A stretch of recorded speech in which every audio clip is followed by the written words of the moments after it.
Chapter 1. Immortal Sex Assessment, the More Sons More Blessings System. _1 Country. Qingyun Sect. On the hazy white jade square filled with immortal energy, hundreds of young boys and girls sat cross-legged motionless. Their eyes were closed tight, faces donned various expressions. Some wore expressions of rage, others were covered in fear, some were ecstatic, while others appeared inconsolably sad. Hiss! Among the crowd, Lu Chongqing groaned softly, his eyes snapped open, and he instinctively clutched his forehead. Deep within his brain, bursts of memory flooded out like a deluge, battering against his mind. With these recollections, Lu Chongqing understood what had happened. He had traveled through time, had arrived in a world of fantasy and immortality. But for 18 years he had not awakened the mystery within the womb. Not until today, during the fourth stage of Qingyun Sect's Immortal Sect Assessment, the Trial of Heart, where he awakened his past lives' memories. Someone has awakened so quickly, their Tao heart is top-notch. Not far off, several examiners from Qingyun Sect were surprised to see Lu Chongqing awaken. The Trial of Heart is the fourth stage of the Qingyun Sect's assessment, testing one's Tao heart. It is to say, one's state of mind and will. Lu Chongqing, because of the awakening of his past lives' memories, was the first to awaken from it. Lu Chongqing, 9th grade spiritual root. 18 years old, such a pity. He only displayed mediocre perseverance in the second stage, yet to have such a Tao heart, strange indeed. With a Tao heart like that, if he had a 7th grade spiritual root, even at 18, he would be considered a decent immortal seedling. A 9th grade spiritual root at that age has limited potential. No matter how resolute the Tao heart, it is of no use. After reviewing Lu Chongqing's information, many people showed signs of regret. Lu Chongqing naturally couldn't hear the immortal master's evaluations. He was fully immersed in the sea of his mind. As his memories of his past life awakened, the all-but guaranteed system for transmigrators also accrued. The Multiple Blessings System. As the name implies, the more offspring, the greater the blessings. These blessings don't refer to intangible good fortune but real, tangible benefits. According to the system's information, there are currently 2 benefits. Firstly, there are numerous achievement rewards with regards to offspring. As long as achievements are triggered, the system will grant rewards. Secondly, the spiritual root talent and cultivation level of his offspring will all be multiplied onto him, their father. Moreover, the offspring of his offspring, his descendants' talent and cultivation level will also add to his own. However, it will not add as much as his immediate children's. With every generation, the bonus reduces by 50%. This feels like a child-rearing game, giving birth to children, nurturing them, unlocking achievements, receiving rewards. However, with this system in place, doesn't it mean my spiritual root talent can also improve? As long as my descendants have good talent and high cultivation level, I will soar right alongside them, perhaps even ascend to immortality while lying down. After getting to grasp his system completely, Lu Chongqing's emotions stirred, and he was incredibly excited. In this world, the first step to cultivation is to possess a spiritual root. And spiritual roots are categorized into 9 grades. 9th to 7th grade are considered lower grade. 6th to 4th grade are middle grade. 3rd to 1st grade are high grade. Above 1st grade, there are the Earth Spirit Root, Heavenly Spiritual Root, and other rare mutant spiritual roots. In the first stage of the assessment, the talent test, Lu Chongqing discovered that he had only a 9th grade spiritual root. It was the worst kind of spiritual root. To cultivate immortality was extremely difficult, and his future achievements were limited. But now with the system, the Multiple Blessings System, Lu Chongqing felt that his path to becoming an immortal was not so bleak. Just by having many children and cultivating them well, with effort building a large family, he could ascend as the patriarch lying down. Dad, Mom, don't leave. It's fake. It was just an illusion. Ha ha ha. I did it. I became an immortal. No, this is fake. Don't try to fool me. At that moment, the boys and girls on the Trial of Heart gradually woke up. As if they had experienced a nightmare, they cried out, interrupting Lu Chongqing's train of thought. Lu Chongqing, when did you wake up? The few people next to him were surprised to see that Lu Chongqing had already awakened. I've just woken up a little while ago too, Lu Chongqing replied, taking in the 3 young men and 2 women before him. Hong Yi, 16 years old, 8th grade spiritual root, the son of a marquis. Han Lin, 15 years old, 7th grade spiritual root, born to a blacksmith. Li Feiyu, 18 years old, 7th grade spiritual root, young gang leader of the Crimson Whale Gang.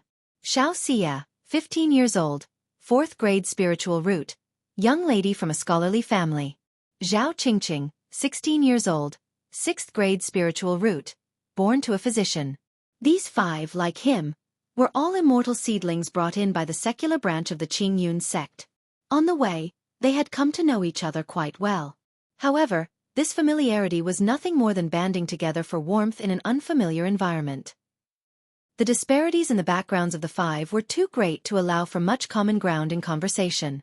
Only Han Lin and Lu Chongxing hit it off somewhat better. Since Lu Chongxing came from a farmer's family, he found it easier to talk to Han Lin. I seem to be the first one to wake up. I wonder if I can enter an immortal sect. Lu Chongxing, watching the others gradually wake up around him, pondered in his heart. Even with a system by his side, he still hoped to be accepted into the Qingyun sect. Because he was merely a common farmer by birth, it was only by a fortuitous chance that he had obtained an opportunity for cultivation and was led to the Qingyun sect's assessment. If he couldn't join the Qingyun sect, pursuing cultivation would be extremely difficult.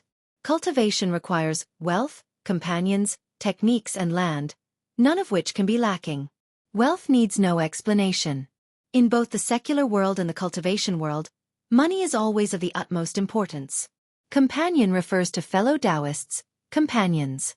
Technique refers to cultivation techniques, the teachings of others. The last, land, refers to the place of cultivation. In ordinary mortal regions, without spirit veins and where spiritual energy is sparse and barren, cultivation progresses very slowly. If one can enter the Qingyun sect, at least in the initial stages, one would have wealth, companions, techniques, and land, all in place. This is why countless people yearn to be accepted into an immortal sect. Those whose names are called, step forward. Before long, as everyone on the inquiry heart stage woke up, an executor from the Qingyun sect floated in the air, took out a jade scroll, and began to announce the list of successful candidates. Zhu San, Xiao Yuan, Han Lin, Xiao Xie, Zhao Qingqing. Names were called one after another. Those whose names were called were beyond excited, brimming with joy, and full of longing for their future as immortals. Those whose names were not called sank deeper into a heavy mood, fraught with disappointment. Is that it? Li Feiyu, seeing the Qingyun sect executor put away the list, showed a face of unwillingness. How could my name not be on the list? Hong Yi also bit his lip tightly. His complexion turned pale as he struggled to believe it. Although he possessed an 8th grade spiritual root, he was of noble birth and had previously spent connections and money to facilitate his acceptance. Sigh. Lu Chongxing, seeing that his name was not included, also sighed, feeling somewhat heavy-hearted. Still, with the system, the blow wasn't too hard to bear. Next to him, some people were crying out loud in distress at this moment. The rest of you, leave the sect gate immediately. The Qingyun sect executor stated indifferently. Following that, with a sweep of his sleeve, a cloud of auspicious mist appeared beneath the feet of those chosen, and they rose up into the clouds and departed. The several hundred remaining all wore bitter expressions and left with reluctance. Once you step out of this gate, you and I shall lead different lives. Between immortals and mortals, 2 separate paths unfold. As they left the gates of the Qingyun sect, many voiced their emotions, crying out loud. Failing to be accepted into an immortal sect, even if they embarked on the journey of cultivation, they would only be loose cultivators. Their fates would drastically differ from those of immortal sect disciples. Hong Yi, too, looked regretfully at the Qingyun sect, shrouded in immortal mists and suffused with rosy clouds, sighing continually. Previously on the journey, he had even courted Shi Yu. But now, Shi Yu, having been confirmed to have a 4th grade spiritual root, was successfully accepted into the Qingyun sect while he was eliminated. She instantly became a being he could only long for and not reach. His noble status as a prince no longer mattered before the disciples of an immortal sect. Even Han Lin, whom he had previously looked down upon, and Zhao Qingqing, whom he had thought little of, were now beings he would have to look up to after being admitted into the Qingyun sect. What should I do next? Lu Chongxing glanced once more at the mountain gate of the Qingyun sect, took a deep breath, and pondered the path ahead. Although he had the system with him, it was not simple to exploit it. There was an initial accumulation phase. It required constant marrying and fathering children, then raising and nurturing them. The expenditure of time, money, and effort involved was not a small figure. For him, at this moment, it was rather difficult. Even though he had a spiritual root, he was just an ordinary farmer with nothing to his name. If he couldn't join an immortal sex power, this spiritual root wouldn't be worth much. Just as everyone was descending the mountain, an elegantly dressed man in his 30s or 40s, wearing a green robe, approached and, observing those leaving, spoke up. Esteemed young friends, the Lu family of Qingzhou Mountain is now seeking 20 sons-in-law, offering access to spiritual vein-blessed lands and cultivation manuals. Would anyone be interested? Chapter 2. Have 50 kids in 20 years? I choose to be a live-in son-in-law. Under 1. A marriage proposal? Providing access to a spiritual vein-blessed land and a cultivation manual? Those who had been eliminated and had to leave the mountain stirred with excitement upon hearing the words of the man in green. When Lu Chongqing heard this, his heart was also moved. Through his recent analysis, he concluded that if he could join a cultivation power, it would naturally be the best option. As for the marriage proposal, becoming someone's son-in-law was no big deal. Cultivating, well, it wasn't disgraceful. However, he didn't speak up, opting to wait and observe instead. After all, there were no such things as pies falling from the sky. He didn't know anything about the situation with the Lu family of Qingzhou Mountain. Who knew what the specifics behind this marriage proposal were, if it was a mere facade? May I ask, Senior, what are the requirements for your son-in-law? I remember that cultivation families usually don't nurture foreign bloodlines, right? Immediately, someone in the crowd asked. Among those who had been eliminated, there were many offspring of nobles, merchants, and even loose cultivators, who had a certain understanding of the cultivation world. Since my young friend asked, I, Lu, will not conceal it but will speak candidly. In recent years, my Lu family has lost quite a number of its youngsters, leading to a generational gap. That's why we have made this exception to take in sons-in-law to replenish fresh bloodlines. As for the requirements, within 20 years, you must father 50 offspring. If you father one with a middle-grade spiritual root, or 3 with lower-grade spiritual roots, you'll be deemed to have completed the task. During this period, not only will my Lu family provide you with a spiritual vein dojo and cultivation techniques, but you will also receive a certain quota of cultivation resources every month, the man in green said to the crowd, his face gentle and scholarly as he spoke slowly. However, as soon as these words were spoken, many in the audience felt this was not a call for sons-in-law. It was tantamount to looking for breeding pigs, soliciting people for reproduction. After all, heterosexual relations were known to greatly deplete vital energy and essence. For cultivators, even more so. They had been eliminated by Qing Yun's sect and were already of limited potential. If they were to engage in such activities daily, their prospects in cultivation would probably be very limited, with little hope for significant accomplishments. Lu Chongqing also twitched the corners of his lips slightly upon hearing this. Indeed, fathering 50 children in 20 years seemed somewhat excessive. Even if one were to father one child a year, there wouldn't be 50 in 20 years. It appeared that the Lu family's call for sons-in-law wasn't one-on-one. Each candidate might be matched with 3 or 4 wives. However, the more he thought about it, the more it seemed like not something he couldn't accept. Upon further reflection, Lu Chongqing even felt it was quite appealing and appropriate for him. Not only would he have a place for cultivation, but he would also get wives and assistance with raising children. It perfectly resolved the difficulties of his system's initial stage. Moreover, hearing such stringent requirements, Lu Chongqing felt somewhat relieved. If the conditions weren't harsh, how would these eliminated folks like him have a chance to join a cultivation family? Hong Yi, who was beside him, saw a hint of interest on Lu Changsheng's face and spoke. Lu Chongqing, I have heard about the Lu family of Qingzhou Mountain. They are a proper cultivation family with a foundation establishment ancestor within their ranks. And indeed, as he said, they fought a large battle with the Chen family of Red Leaf Valley over a spirit stone mine a few years ago, resulting in heavy losses of their young and strong. If you have nowhere else to go, this could be an option for you, Hong Yi said. Previously, he had been haughty and somewhat dismissive of Lu Chongqing, Han Lin, and Zhao Qingqing due to his own status. But now that Han Lin and Zhao Qingqing had entered Qing Yun's sect while he was eliminated, his pride had all but dissipated, and he started to face reality. He realized that once they embarked on the path to immortality, the gap between princes, generals, merchants, or servants would not be as significant. If Lu Chongqing were to join a cultivation family, even if his future achievements were modest, he would still be another friend and another connection. "Thank you for the reminder, Brother Hong," Lu Chongqing said, his remaining anxieties ebbing away after hearing this. He felt becoming a son-in-law of the Lu family was a very sensible choice for the time being. With the system in hand, as long as he could get through the early phase, the sky would be the limit. Right then, Lu Chongqing stepped forward to sign up. "Brother Lu, let's do this together." At this moment, Li Feiyu, as if making a difficult decision, spoke up. "Brother Li, you want to join the Lu family as well?" Hong Yi was somewhat surprised to see Li Feiyu choosing to join the Lu family. Lu Chongqing was of peasant origin, which he could understand.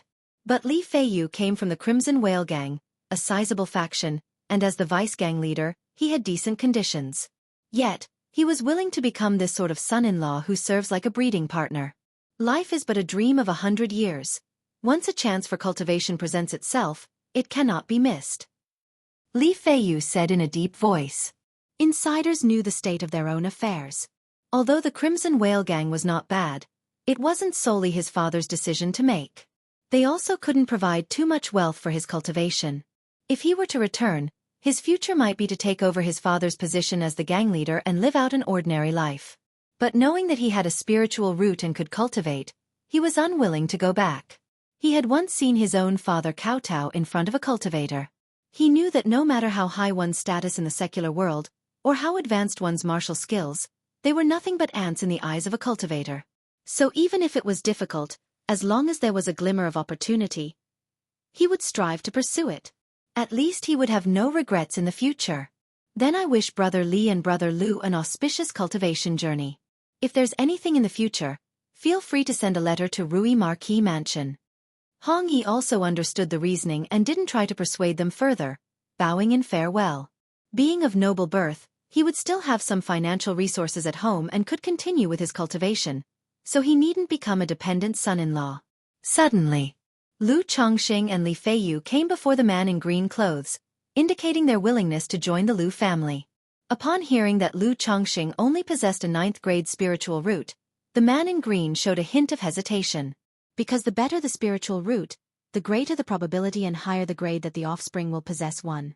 However, seeing that Lu Chongqing and Li Feiyu were together, and with Li Feiyu having a 7th-grade spiritual root, he still nodded his head. "Have you thought this through? Once you go to Qingzhou Mountain, there's no turning back, and you'll need to sign a contract. If you cannot meet the conditions within 20 years, not only will you have to compensate 3 times the resources, but you'll also serve the Lu family for 10 years. The man in green said seriously. "We've made our decision." Lu Chongqing and Li Feiyu exchanged glances and nodded in agreement. About half an hour later, all 20 sons-in-law were recruited. All were youths with humble backgrounds and no notable connections. Not only those of noble birth could not lower their status to do this, but the man in green clothes also didn't want anyone with a significant background. "My name is Lu Yuanding, and I am the patriarch of the Lu family. From now on, you can address me as family head. Now, follow me back to Qingzhou Mountain." Lu Yuanding said to Lu Chongqing and the others. He then took out a golden thread-bordered pouch and opened its mouth. A series of white lights flew out from within, transforming into majestic horses with golden manes and sturdy limbs, the color of bright yellow. Ride horses. Many people were taken aback upon seeing these horses. Previously, an executor from Qing Yun's sect had simply waved his sleeves, and those selected were mounted on auspicious clouds and flew away. And now, following Lu Yuanding, they could only ride horses? Lu Chongqing also felt that now that they were cultivators, riding horses seemed rather low. These are no ordinary horses. They are spiritual horses bred by the Lu family, able to travel 1,000 miles in a day, and you'll manage even if you don't know how to ride. Seeing the crowd's disappointment, Lu Yuanding explained. He had no other choice. The Lu family was but a small clan. Although they possessed a magic flying boat, it wouldn't be used lightly on normal days. Speaking of flying with others, It was even more out of the question. With his 8th level energy refinement cultivation, even flying on his own would strain his spiritual power during long-distance travel, let alone flying with others. With so many people, riding horses was the most convenient and fastest way. And so, Lu Chongsheng and the rest mounted the spiritual horses and left with Lu Yuanding. At the foot of Qingyun Sek's mountain, 5 cultivators from the Lu family were waiting, accompanying them to prevent unexpected events on the road. Chapter 3. Ambushed midway, the perilous cultivation world. One night had fallen. Lu Yuanding led a group of people to rest outside in the wilderness. And one had to admit, these spiritual steeds were indeed incomparable to ordinary horses. Lu Chongxing didn't know how to ride, but even after a day of travel, he didn't feel very tired. May I ask the Lu family head, how long will it take to reach Qingzhou Mountain? At this moment, a young man inquired. These spiritual steeds can cover 1,000 miles a day. At this pace, it will take just over half a month to reach Qingzhou Mountain, Lu Yuanding answered. 1,000 miles a day? Just over half a month? Hearing these words, everyone exchanged glances with rather unpleasant expressions on their faces. Lu Chongxing was also left somewhat speechless. It was incredibly far indeed. Lu Yuanding seemed oblivious to the grim looks on everyone's faces. He took out a porcelain bottle and said, "Half a month will pass by quickly. These are fasting pills. After eating one, you will not feel hunger for a month. Come, one for each person." Saying this, he distributed a fasting pill to each person. Lu Chongxing looked at the soybean-sized brown elixir in his hand a few times and, without thinking too much, swallowed it directly. Now that he was on board, he'd have to eat the elixir even if it were poisoned. Moreover, there was no need for the Lu family to harm them. After consuming the fasting pills, during the rest period, several young men began to sit cross-legged to cultivate, clearly already possessing cultivation techniques. Li Feiyu, on the other hand, went to one side to practice martial arts alone. Through earlier conversations, Lu Chongxing learned that Li Feiyu, the young deputy leader of the Crimson Whale Gang, was highly skilled in martial arts. Being just 18 years old, he was already considered a top-tier expert in the martial world. After resting for about 3 or 4 hours, the group continued on their way. And so it went. In the monotonous grind of traveling, half a month passed by. "Brace yourselves, we're about to arrive at Qingzhou Mountain," Lu Yuanding, riding a spiritual steed on the official road, called out to the listless youths behind him. After half a month of monotonous travel, everyone had become numb, their bodies and minds exhausted. Lu Chongxing appeared listless as well. In his past life, simply sitting in a car for a day left him feeling uncomfortable, let alone traveling by horse for half a month. Hearing Lu Yuanding's words that they were soon arriving at Qingzhou Mountain, everyone's spirits were visibly lifted. The days of hardship were finally coming to an end. The 5 accompanying cultivators from the Lu family also breathed a sigh of relief. Their mission for venturing out was a family task to ensure the safe homecoming of the immortal seedlings. However, just at that moment, suddenly, whoosh whoosh whoosh, several dozen crystalline sharp ice cones erupted from the ground nearby, shooting towards Lu Chongxing and the others with fierce momentum. "No good, we're under attack." Upon seeing this, Lu Yuanding's expression changed drastically, and he shouted in anger. At the same time, he stretched out his hand, fingers spread wide, casting out balls of fire radiating intense heat to intercept the ice cones. "Protect the immortal seedlings." The other 5 Lu family cultivators also used their abilities, creating earthen walls and water barriers to shield Lu Chongxing and the rest of the immortal seedlings. However, faced with so many ice cones, 3 immortal seedlings were still pierced through their chests and fell from their spiritual steeds with a thump, lifeless. So this is the cultivation world. Lu Chongxing looked at the horrifying scene, couldn't help swallowing, and his complexion turned slightly pale. He might have been a person from another world, but neither in his previous life nor in this one had he ever witnessed such slaughter. This was his first time. At this moment, he gained a clear understanding of the cruelty of the cultivation world. "Ha ha ha, Lu Yuanding. Did you think you could take these immortal seedlings back without asking my Chen family?" From within the earth, one cultivator after another burst forth. The leader was a tall middle-aged man dressed in a crimson robe. "Chen Shuixing, you dare to run rampant within the boundary of Qingzhou Mountain." Seeing the man in the red robe, Lu Yuanding shouted coldly. He naturally recognized the other party. It was their nemesis, the Chen family patriarch of the Red Leaf Valley, from the Lu family of Qingzhou Mountain. But he had not expected the latter to dare to launch a sneak attack right at their doorstep. However, it was indeed the best time for the opposition to set an ambush. Everyone was not only exhausted but also had their guard down. While speaking, he quickly burned a yellow talisman in his hand. It was a transmission talisman, requesting aid from the family. Quick battle, quick decision, kill. Chen Shuixing let out a cold laugh, his lips moving slightly as he clapped his hands forward, bringing forth biting coldness and conjuring sharp ice spikes that flew towards Lu Yuanding. And the 10 cultivators behind him also took action, attacking the immortal seedlings including Lu Chongxing.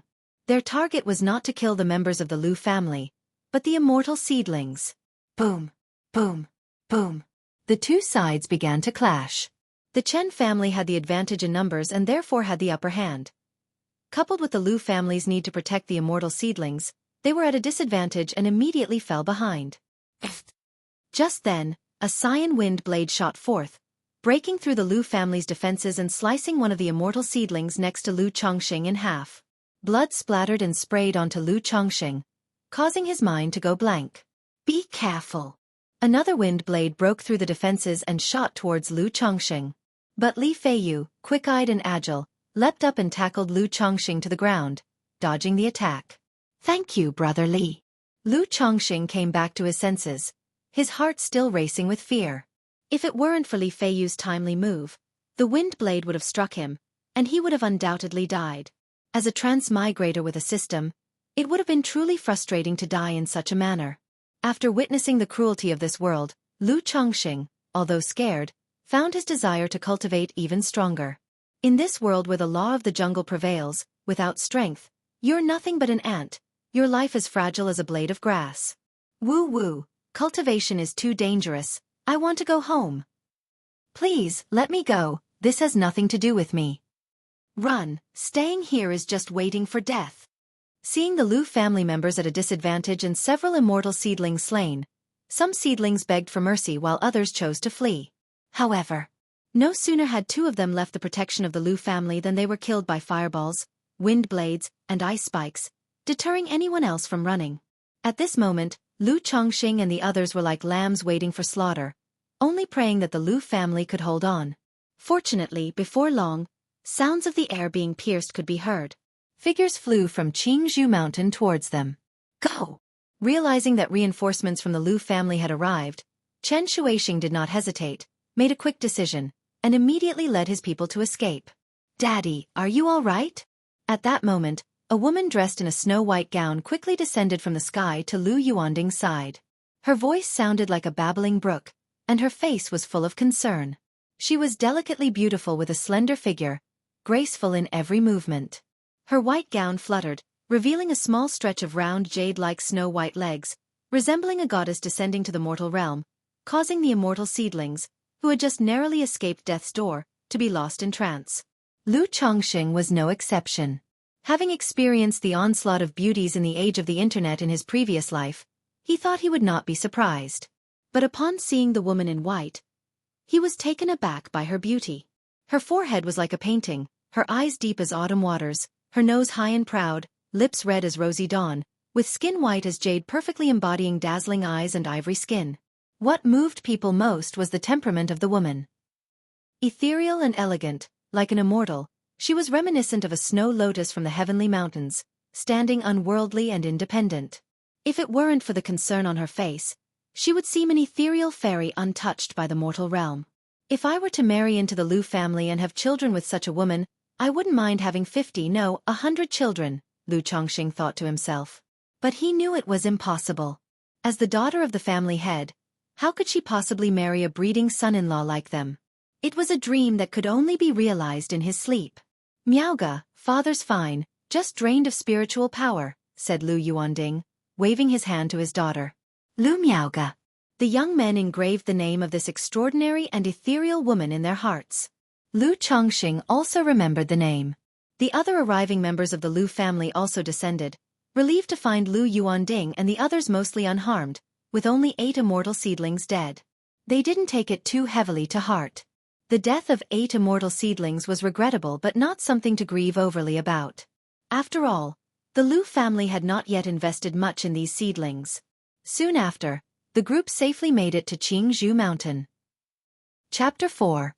3 Wives. _1 Qingzhou Mountain is not a single mountain, but a range filled with crystal-clear, translucent green bamboo.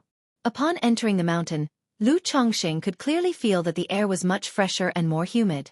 There were streams in the mountain valleys, and colorful birds chirping, with terraced fields on some slopes cultivating grains and vegetables, much like a utopian paradise.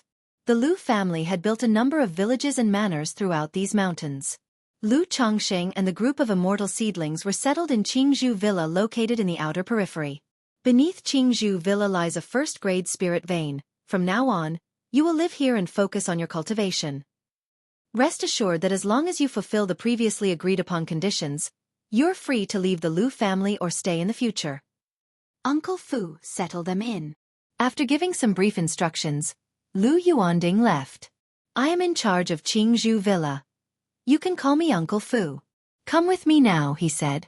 Uncle Fu was an old man with gray hair and a slightly stooped body. After introducing himself, he led everyone to go through the formalities, and also introduced them to various aspects of Qingzhou Villa.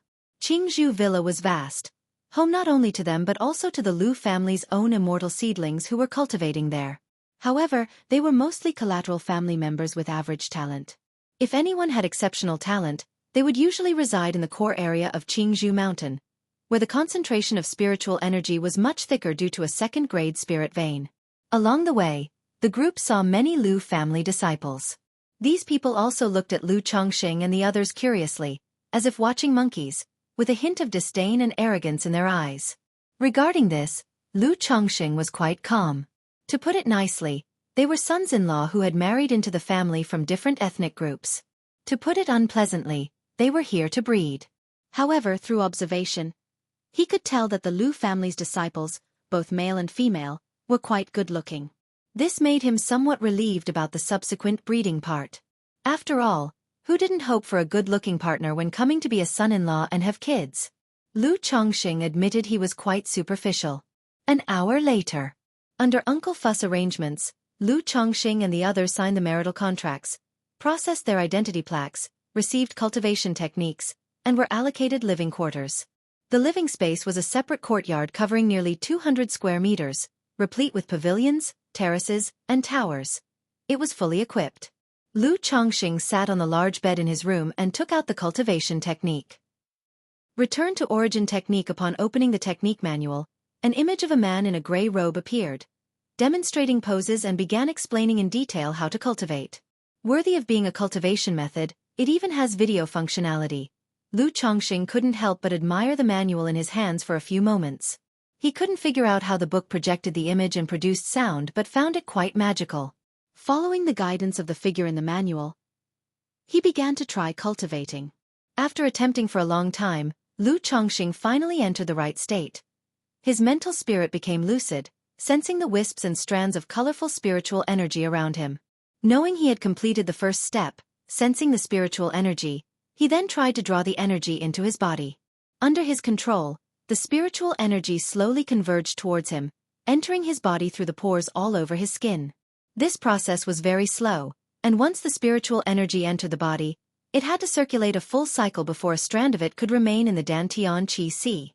While the spiritual energy circulated, it also nourished the Buddha's flesh, veins, and bones, slowly expelling impurities from the body and thus performing a marrow cleansing. The night passed. So, this is what having a 9th-grade spiritual root is like. At this rate, breaking through to the first level of Qi refinement will take ages. Looking at the faint trace of cool aura in his Dantian Qi Si, Lu Chongxing gave a wry smile. And this was while cultivating in a place with a spirit vein. Without a spirit vein, the process would have been even slower. At that moment, Lu Chongxing gained a profound understanding of the difficulties of cultivation. Sigh. Looks like I have to rely on the system. Lu Chongxing exhaled deeply. Knowing that relying solely on his own efforts to cultivate was simply unrealistic, the only option left was to depend on the system. I wonder when the Lu family will arrange a wife for me? Lu Chongxing thought. Ding ding ding. It was at that moment the bells in the courtyard rang out. Someone had come. Lu Chongqing left his room and opened the courtyard door. Lu Chongqing, the Lu family has already organized a reception banquet to welcome and cleanse the dust of travel for you. Follow me, Uncle Fu spoke from the doorway. Behind him were the other immortal seedlings. A welcome reception? Hearing about this welcome reception, Lu Chongqing had a hunch and nodded. All right. Then, Uncle Fu gathered all 12 immortal seedlings and took them to a spacious and elegant hall within Qingzhou Villa. There was no one else inside, only 12 seats were arranged, adorned with fine wines and delicacies. After everyone took their seats, it was not long before a stream of graceful and enchanting young ladies entered one by one, proceeding into the hall. Indeed. Seeing these ladies, Lu Chongqing immediately knew his guess was right.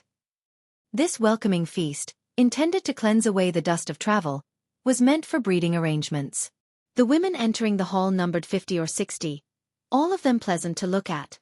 Although none were as stunning as Lu Miaoge, there were still many beauties, comparable to some online celebrities from his previous life. These women had clearly made an effort to dress up, each bearing a unique style. Some had a petite build with a cute appearance, some wore simple makeup, gentle and graceful, some had brows like sharp swords, dressed in vigorous attire, their demeanor spirited and bold. Some were dressed in ornate court attire with their hair coiled up, dignified and elegant. There were also those with ice-cold faces like icebergs, their figures graceful, seductive and alluring, dressed in diaphanous gauzy fabrics, with long legs and high heels, beguiling and tempting. One could say, with so many types available, there was bound to be one to stir your heart. This gesture, quite impressive indeed. Amazed by the bevy of beauties before him, Lu Chongqing couldn't help but praise inwardly. He felt that the Lu family was indeed generous in this regard. No two ways about it. They truly were a proper cultivation family. All these ladies are outstanding women from our Qingzhou Lu family's secular branches, not only literate and well-mannered but also virtuous and wise, and well-versed in music, chess, calligraphy and painting. All of them pure. Today, they will provide a warm reception for the gentlemen. You may choose the one you favor, and this old man will arrange the wedding for you, Uncle Fu said. After he finished speaking, he left the hall, leaving only Lu Chongqing and the other 11 with the multitude of Lu family women. There was no need for Lu Chongqing and the others to take the initiative. The women approached their seats on their own. Although they were secular women from the Lu family, most were descendants of cultivators. Coming here was a matter of personal choice, without any coercion involved. The women hoped to select desirable immortal seedlings, bear children with spiritual roots, and thus, benefit from association with their offspring. Therefore, in this welcoming and dust-cleansing feast, the women generally had more say in the matter. In this life, Lu Chongqing had the background of a peasant, and in terms of appearance, he was quite plain. With his 9th-grade spiritual root, only 3 women approached him. He didn't mind this and simply embraced all 3 of them. One must learn to be content. Having 3 was fairly good. Moreover, all 3 young ladies were quite attractive. One was pure and lovely with a playful personality. Another was innocent and charming, giving off a sense of both purity and desire. And the third was gentle in appearance, graceful in character, exuding an air of a well-bred young lady. The first 2 girls looked somewhat similar in features, likely sisters. That would do. In his previous life, if he could have had 3 wives like these, his ancestors would have been bursting with pride. In contrast to Lu Changsheng's initiative, the other 11 were much more resistant. For instance, Li Feiyu, with his handsome and valiant appearance along with a 7th-grade spiritual root, had 7 ladies approach him. However, he only chose 1 lady of exquisite beauty, sending the others away. An hour later, the reception feast concluded. Everyone had made their chosen 1 selections. Aside from Lu Chongqing, who chose 3, the others only selected 1 or 2. They still had aspirations for cultivation. It was simply because of the contract they signed with the Lu family that they temporarily chose 1 for the sake of formality. They hoped that once their cultivation reached a certain success, they would be able to change their status. Afterward, under Uncle Fu's arrangements, the 12 held a simple wedding banquet that very day. The wedding was kept simple, and once the formalities were completed, it was time for the bridal chamber. My lady. Husband X3. In the bridal chamber, Lu Chongqing gazed at the 3 charmingly alluring ladies in front of him and drew the bed curtains closed. This year, Lu Chongxing was 18 and had taken 3 wives. The gentle and well-bred one was named Lu Lanshu. The pure yet charming one was named Lu Zier. The pure and lovely one was named Lu Qing'er. They were sisters. Chapter 5. Becoming a Dad. _1/2 a month later. Lu Chongxing, you've done well. Not only have you married 3 women from our Lu family, but within half a month, you've also gotten Lanshu pregnant. Our Lu family always clearly delineates rewards and punishments. Naturally, we won't shortchange you. Here are your rewards. A lower-grade flying sword. A Qingzhu vestment robe. A bottle of yellow dragon elixir. 100 catties of spirit rice. Within a grand hall of Qingzhu Villa, Lu Yuanding said to Lu Chongxing. It had already been half a month since Lu Changsheng's wedding day. Knowing his own cultivation had limited effects, Lu Chongxing didn't cultivate much in the past half-month, focusing all his energy on creating offspring. His efforts were not in vain. Among his 3 wives, Lu Lanshu was found to be pregnant. Upon hearing this news, Lu Chongxing was extremely happy and excited inside. Whether in his past life or this one, this was the first time he was going to be a father. Even if the birth of this child was mixed with many utilitarian motives, the joy was heartfelt.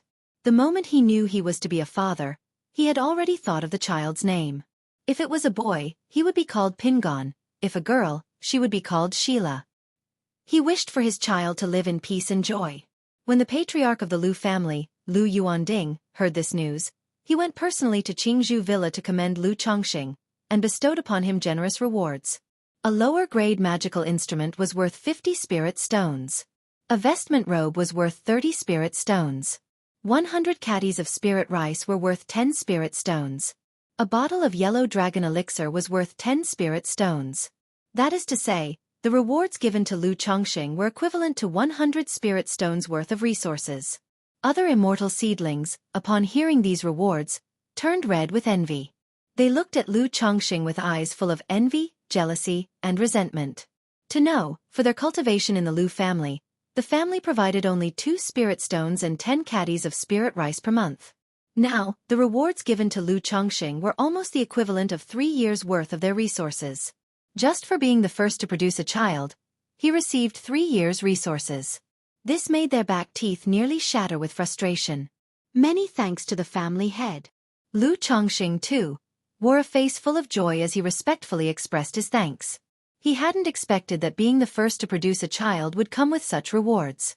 However, he understood that this was Lu Yuanding's way of stimulating others, spurring them to quickly produce offspring as well.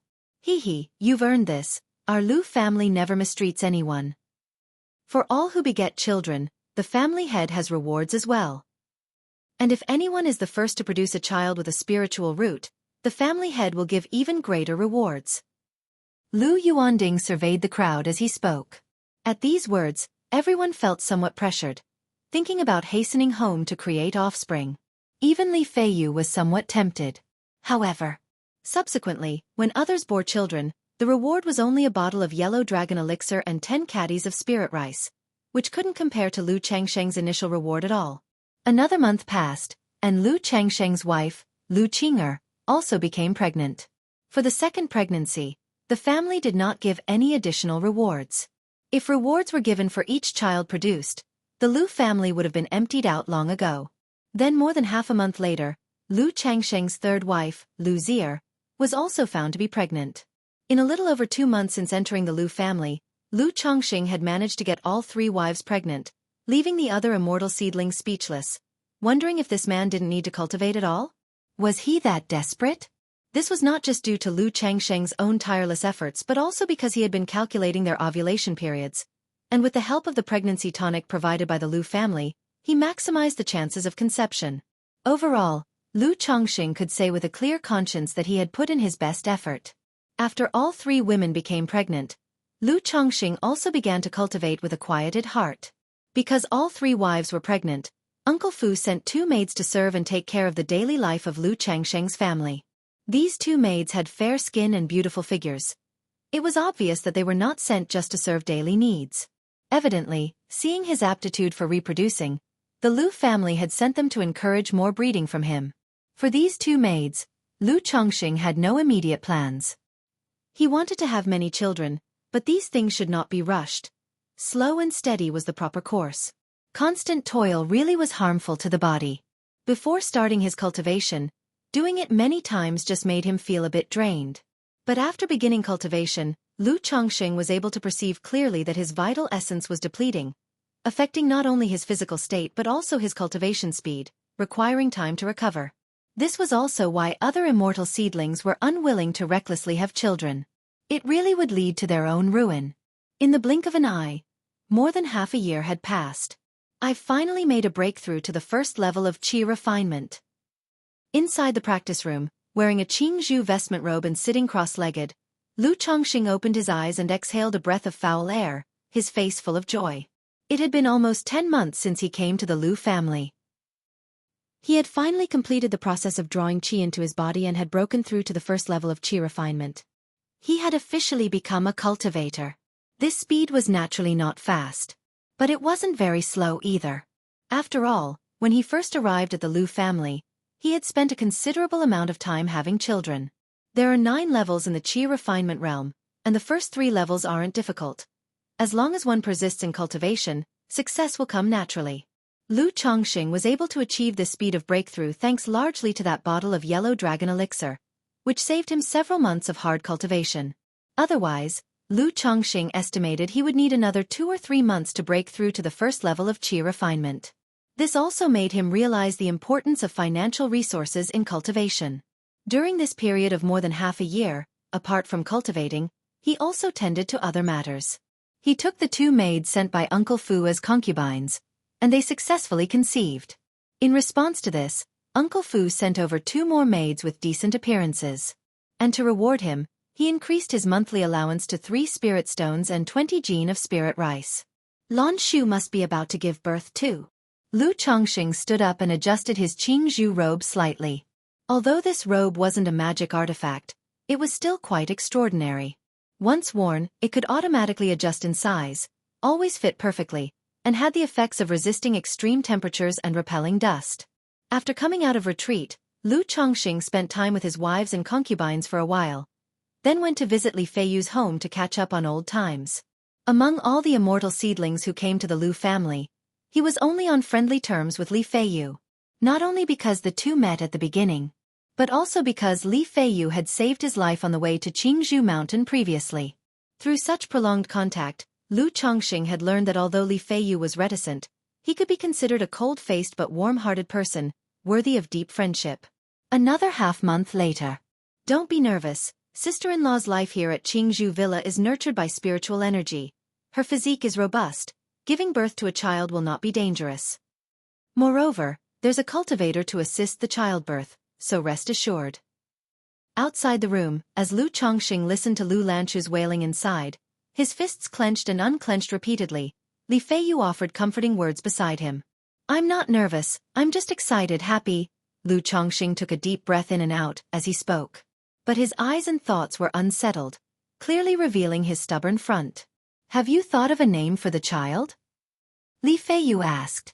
Although the child would be raised in the Lu family after birth, as the father, he still had the right to name the child. As for the surname, Lu Chongqing shared the same surname as the Lu family, so there was no need to worry about the surname issue anymore. I've thought about it. If it's a boy, he'll be named Pingon, and if it's a girl, Sheila, Lu Chongqing replied offhandedly, his thoughts still unsettled. Soon after, a clear and loud cry of a baby emerged from the room, startling Lu Chongqing. And just at that moment, a system notification sound abruptly resounded in Lu Chongqing's mind. Congratulations to the host on the birth of your first offspring. You've earned 1 lottery draw chance. Ha! A lottery? Lu Chongqing, hearing this system notification, was momentarily stunned. He quickly realized that this was the offspring achievement reward from the system. He did not have access to view this achievement. He could only explore it himself. Without looking at the system lottery, Lu Chongqing watched the delivery room with concern. After a short while, the door opened. A woman, carrying a bundled-up, rosy and wrinkled infant, stepped out of the room. Congratulations, sir. It's a young master. Lu Chongqing reached out to hold the baby, looking at his wrinkled, ruddy face and big bright eyes, his face revealing a smile that came from the depths of his heart. From today onwards, your name will be Lu Pingon. My son. Chapter 6. The 100 Arts of Cultivation. Talisman Making. Under 1, Lan Shu, you've worked hard. Lu Chongqing, holding the baby, entered the room and saw Lu Lan Shu lying on the bed. He sat beside her and gently took her hand. Although the two of them were bound by a marriage of convenience, with no foundation of feelings, it is said that love grows over time. Having spent so much time together, especially now that the child had been born, naturally, some feelings had developed. Husband. Lu Lanshu's pale face showed a touch of a smile as she weakly called out. Don't move, just rest well. Lu Changsheng's voice was soft. Holding the child and looking at his wife at that moment, he felt a sense of happiness in his heart. He thought it would be quite nice to continue like this forever. But he remembered the assassination by the Chen family while on the way to Qingzhou Mountain. The cruel law of the survival of the fittest in this world. Lu Chongqing knew that happiness also needed the protection of strength. Without even looking far, without strength, once he left the Lu family, even his child would not be his. And more importantly, having the fortune to traverse to such a world, with a destiny of cultivation and a system beside him, he wasn't content with a mediocre and ordinary life. Seeing the weak appearance of Lu Lanshu and knowing she needed rest, Lu Chongqing did not talk much. He told her to rest well and handed the baby over to a woman standing by. It wasn't because the baby had to be given to the Lu family right after birth, but because he didn't know how to take care of an infant, so he let the woman look after it. As for the child's spiritual root, it would not manifest until they were 5 or 6 years old, so it could not be tested now. After leaving the birthing room, Lu Chongqing returned to his own room and silently called out, System, I want to draw a lottery. Immediately, a pale red virtual lottery wheel appeared before his eyes. It was divided into 7 areas: cultivation technique, skills, pet beasts, elixir medicines, magical treasures, and others. It's quite comprehensive. Lu Chongqing looked at the items available for the draw, his face showing delight. The only caveat was that the lottery will look a bit like the roulette from the money-grabbing games of the Penguin Corporation from his previous life. It made him feel unreliable, somewhat panicky. Can good things really come out of this? And besides, the lottery in his previous life depended on spending money, but this life's lottery depended on spending vitality? It felt rather strange to him. Forget it. Consider this lottery as the system's gift money. Lu Chongqing didn't overthink and silently said, Start the lottery. At once, a golden light began to spin on the pale red wheel. After 5 seconds, the wheel slowed down, and under Lu Changsheng's hopeful gaze, the golden light stopped on skills. Ding! Congratulations to the host for obtaining a 2nd-rank talisman-making skill. The reward has been issued to the system space, and the host can check it at any time. A talisman-shaped light cluster emerged from the big wheel, accompanied by the sound of the system's voice. With a slight movement of his mind, Lu Chongqing saw a talisman-shaped light cluster in the system space, with information appearing on it. 2nd-rank talisman-making skill. Upon use, you can directly comprehend 2nd-rank full-level talisman-making skill and the corresponding complete collection of talismans. Directly obtained 2nd-rank full-level talisman-making skill? System, I apologize. I admit I was a bit narrow-minded at the start, carrying some bias. When Lu Chongqing saw the information, his expression was full of surprise. He hadn't expected to get something this good on his first try at the lottery. Having been in the Lu family for a while now, he hadn't just focused on having a child and practicing cultivation. He had also enriched himself by learning many things about the cultivation world. He knew how precious the 2nd-rank talisman-making skill was and its value. Just like in the secular world, cultivators also had many professions and skills. For example, alchemy, artifact refining, talisman making, formation, beast taming, gardening, medicinal cooking, spirit identification, mining, and so on. In his previous life, there was a saying that if you have a skill, you will not starve wherever you go. It applies just the same for cultivators. Moreover, not only will you not starve, but you will also be in high demand, esteemed wherever you go. Because the entry threshold for a cultivator skills is much higher, it's not something you can learn just because you want to, nor can everyone master it. It depends greatly on talent and wealth. Among all skills, formation, alchemy, artifact refining, and talisman making are especially popular. Second-rank talisman making corresponds to the talismans of the foundation establishment stage, which is above qi refinement. With this skill, he could completely become an honored guest, a guest elder, in various families and powers. Without further thought, Lu Chongqing mentally activated the second-rank talisman-making skill in the system space. In an instant, a surge of knowledge rushed into his mind. Introduction to Talismans, complete collection of basic talismans, complete collection of first-rank talismans, complete collection of second-rank talismans, the great art of talisman making, how talismans are made, talisman making. From beginner to grave. After a while, Lu Chongqing's mind was filled with numerous pieces of knowledge about talismans. He also felt as if he had been drawing and making talismans for dozens of years. He quickly approached his desk, picked up a writing brush, and sketched out a mysterious and complex talisman figure on a piece of paper with fluid grace, as if dragons and snakes were racing across the clouds. This feeling is simply marvelous. It's as if I've been practicing calligraphy and writing for several decades. There's not the slightest bit of stiffness or unfamiliarity. Indeed, anything produced by the system is guaranteed to be a fine product. Looking at the talisman on the paper, Lu Chongqing's face showed a surprised and delighted expression. He wasn't scribbling aimlessly. That was the talisman for a lower-grade first-rank fireball talisman. It was just that, since he hadn't used a talisman brush, talisman paper, spirit ink, or spiritual power, it didn't become an actual talisman. He couldn't quite explain this drawing process himself.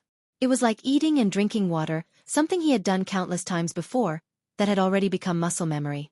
With second-rank talisman-making skills, even if I leave the Lu family, I'll be able to stand on my own 2 feet. No worries about not being able to get a wife or support a wife and children. Lu Chongqing took a deep breath, his emotions excited and exuberant. However, after a moment, he frowned. But right now, I can't reveal these second-rank talisman-making skills. Otherwise, I won't be able to explain it, and it may even bring trouble. An innocent man incurs blame by possessing a gem. A son-in-law who was eliminated by the immortal sex and has only just started on cultivation. Suddenly mastering talisman making will definitely give rise to suspicions and invite trouble. Besides, he was currently a son-in-law living at the Lu family's expense. If he revealed his talisman-making skills, who knows what attitude the Lu family would take? They might go from using him as a breeding partner to treating him as a talisman-making tool. I can't rush it. I need to take things slowly. First, I'll buy a set of talisman-making tools and materials to practice making talismans. Then I'll gradually reveal my talent for making talismans at the Lu family, eventually revealing my first and second-rank talisman master skills in a logical progression. That way, it won't arouse suspicion. Maybe even for my talent in making talismans, the Lu family will value me more, and my status will rise. Lu Chongqing took a deep breath and after pondering for a while, he made up his mind. Now seeing the effect of the system and possessing second-rank talisman-making skills, he felt more confident about this world and his future. He knew that as long as he was careful, had more children, and caused less trouble, even if he didn't become immortal or an ancestor, his achievements in the future would not be too bad. The next morning, Lu Chongqing went out and took out the magic flying sword that Lu Yuanding had rewarded him with before, and headed towards the 100 Treasures Pavilion in Qingzhou Villa. The 100 Treasures Pavilion was akin to a department store. They sold all sorts of things such as magic artifacts, elixir medicines, talismans, spirit rice, spirit vegetables, demon beast meat, and everyday items. Every month, Lu Chongqing would use the spirit stones he received to buy demon beast meat and spirit vegetables from the 100 Treasures Pavilion. Elixir medicines were effective but too expensive. For someone as poor as him, eating spirit vegetables and demon beast meat was more cost-effective. Today, he came to the 100 Treasures Pavilion intending to purchase a set of talisman-making tools and materials. As for the flying sword, he was out of money and planned to sell it for cash. Shopkeeper, do you sell talisman pens, talisman paper, and spirit ink for making talismans here? Upon arriving at the 100 Treasures Pavilion, Lu Chongqing asked the shopkeeper, who was lounging on a recliner. What do you need these items for? The shopkeeper was a gray-haired old man and also a cultivator. I want to learn talisman making, so I plan to buy some materials to give it a try. Lu Chongqing replied. Learn talisman making? The old man appeared to hear a joke and couldn't help laughing. Looking at Lu Chongqing, he said, Do you know how difficult it is to learn talisman making? There weren't many cultivators in Qingzhou Villa, only about 100 or so, and he knew most of them. Lu Chongxing, being a son-in-law who had fathered 5 children in 1 year, had gained some notoriety in Qingzhou Villa, leaving a relatively deep impression on the shopkeeper. I don't know, but my talent is limited. Continuing to cultivate like this, I can basically see my limits. So, I might as well try learning a craft. Lu Chongxing shook his head, smiling wryly. He had prepared all these excuses the night before. It's good that you have this thought, but I advise you not to waste your money. Any newcomer who wants to learn talisman making is likely to fail 100 times when they start, and if they have poor aptitude, even failing a few hundred times isn't surprising. That's still for the same talisman. If you try making a different talisman, although it gets somewhat easier, the failure rate is still shockingly high. For a novice to become an elementary talisman master, it requires thousands upon thousands of attempts. Think about the costs involved for yourself. The shopkeeper, seeing that Lu Chongxing was diligent in the Lu family, having made 5 women pregnant within a year, meant well with his advice. Chapter 7. Talisman Making. _1 Lu Chongxing, upon hearing this, was also somewhat surprised. Although he had acquired second-grade talisman making skills through the system, he was truly unaware of the specific difficulties involved in talisman making. He had just realized that making talismans was much harder than he had imagined. For a rookie, it took tens of thousands of practice attempts just to get started and become an elementary talisman master. This elementary talisman master refers to a first-grade talisman master of inferior quality. First-grade talisman masters are categorized based on the talismans they can draw into first-grade talisman masters of inferior quality, middle grade, superior grade, and a top-level talisman master. Second-grade talisman masters are also classified the same way. Lu Chongxing, having obtained second-grade talisman-making skills, was at full mastery of the second grade. That is, a top-level second-grade talisman master. For a newbie to elevate their talisman-making skills to the second grade, the time, effort, and money spent are simply immeasurable. Even dedicating a lifetime of effort might not be enough to achieve it. At this moment, Lu Chongxing felt that his second-grade talisman-making skill was far more precious than he had imagined. "Shopkeeper, I still want to give it a try," Lu Chongxing said with a determined look on his face. No matter how difficult it was, what did it have to do with him?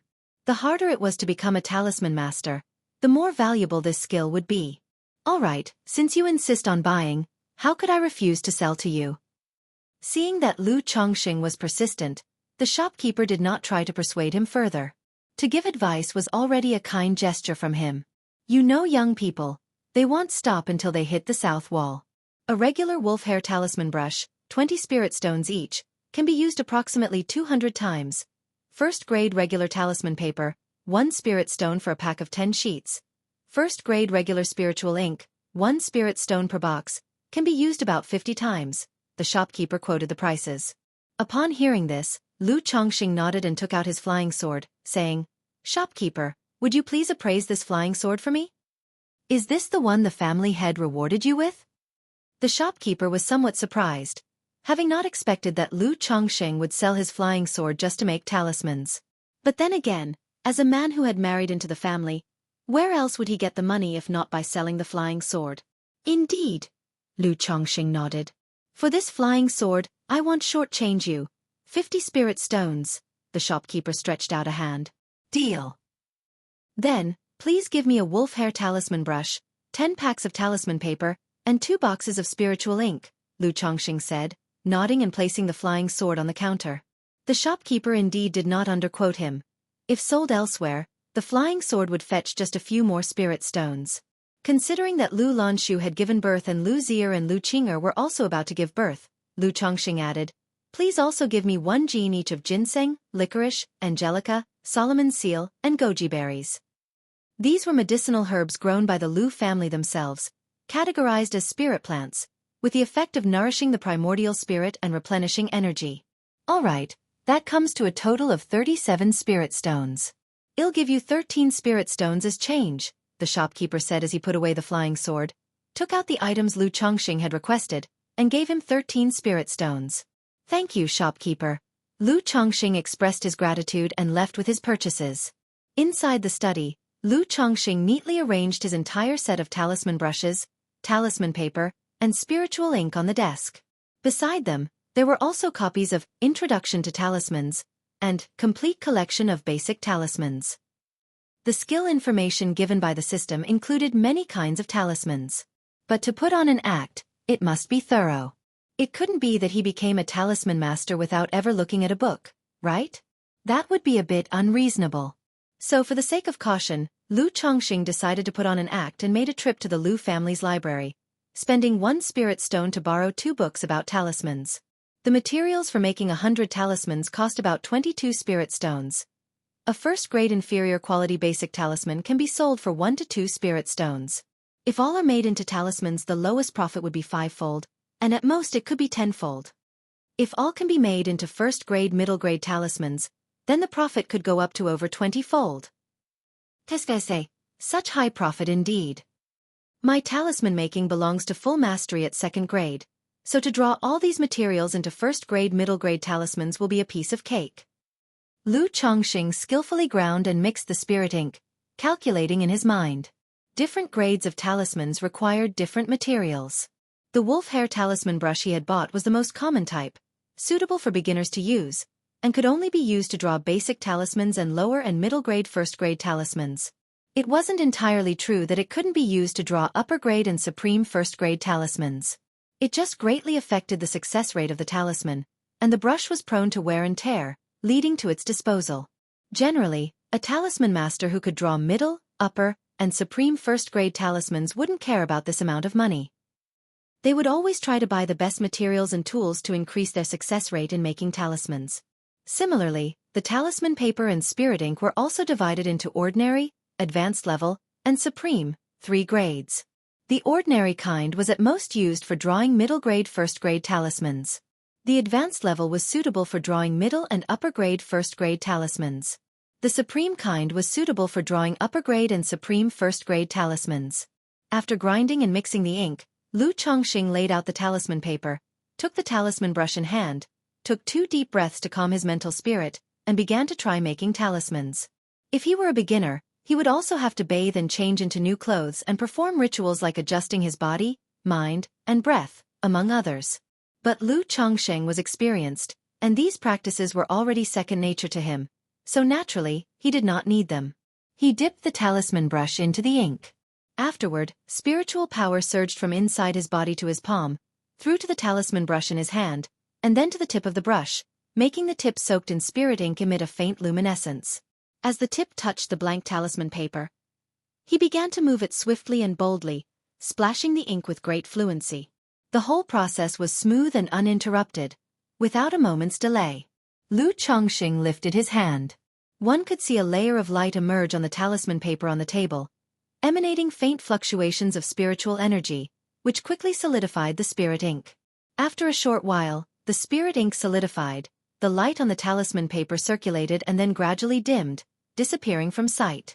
A lower-grade first-grade talisman, the flame bullet talisman, was complete. Whew! Seeing this scene, Lu Chongqing also let out a long breath and a smile appeared on his lips. Acquiring related skills was one thing, but successfully making a talisman himself was another. Making talismans really depletes spiritual power.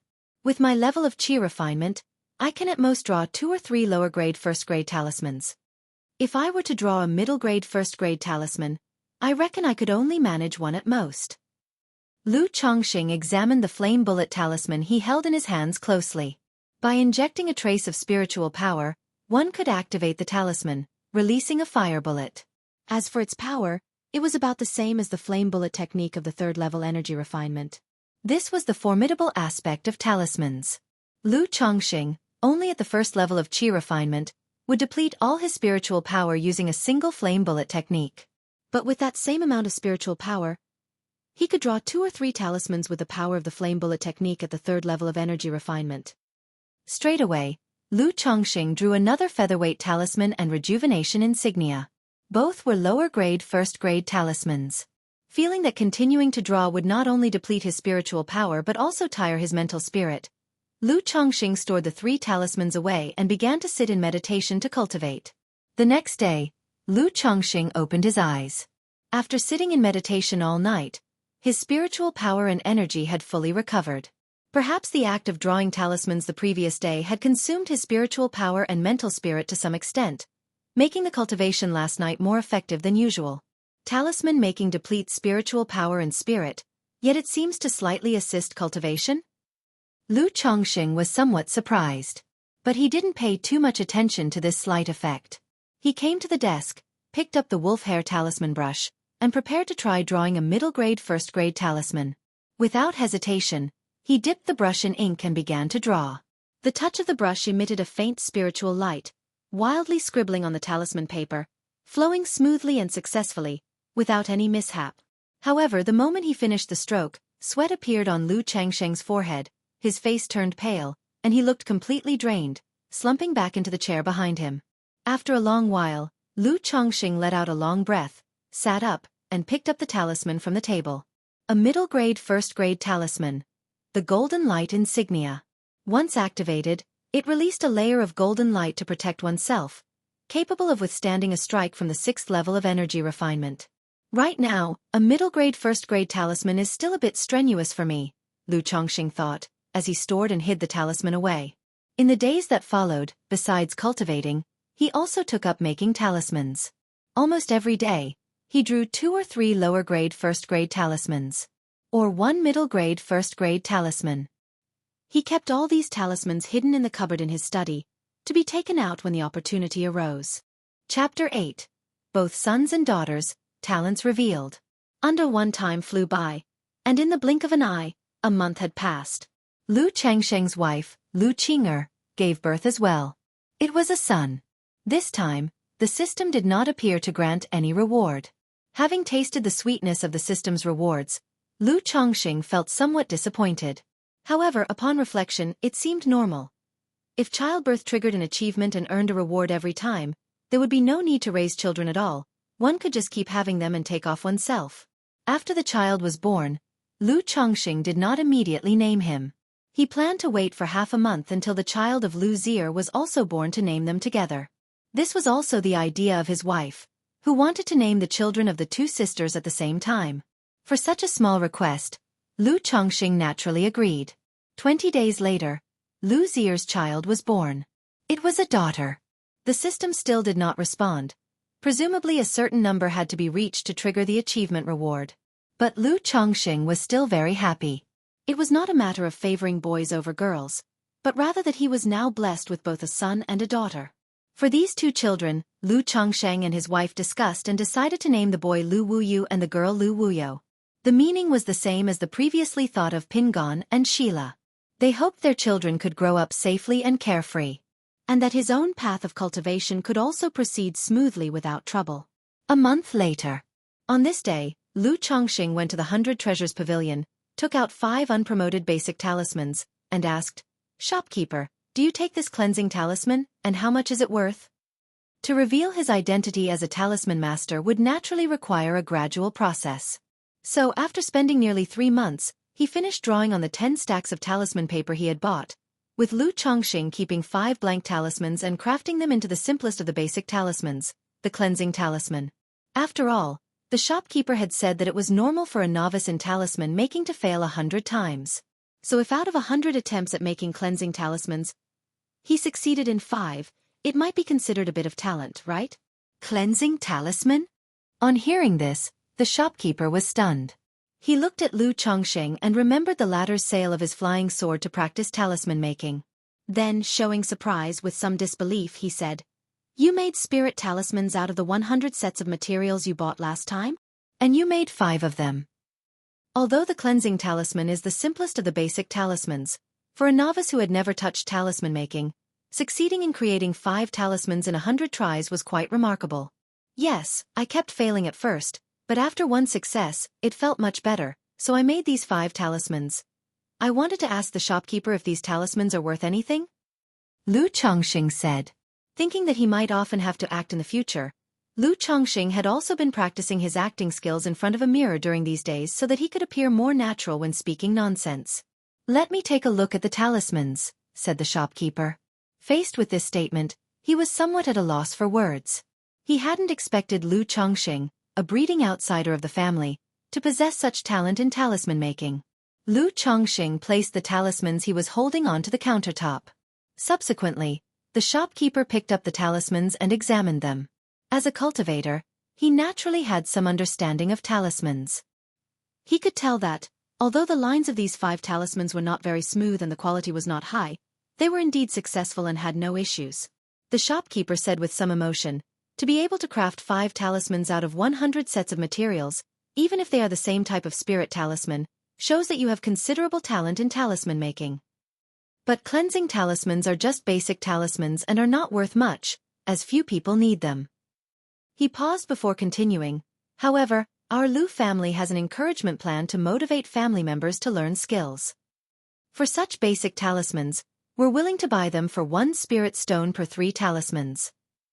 Although you are an outsider to the family, you can also enjoy this benefit," said the shopkeeper.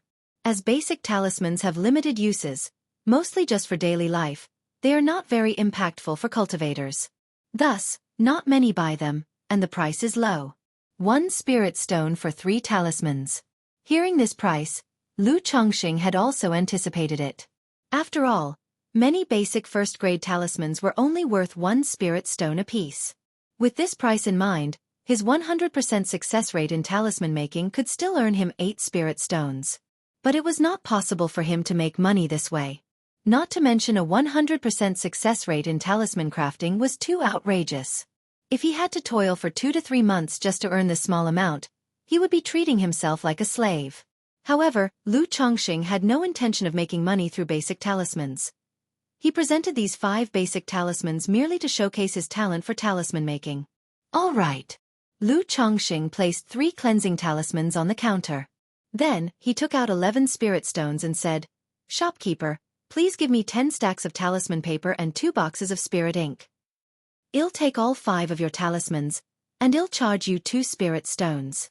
The shopkeeper, seeing Lu Chongqing's gift for talisman crafting, was willing to offer a deal. Although he was old, he also had descendants. If Lu Chongqing indeed became a talisman master, there might come a time when they would need his help.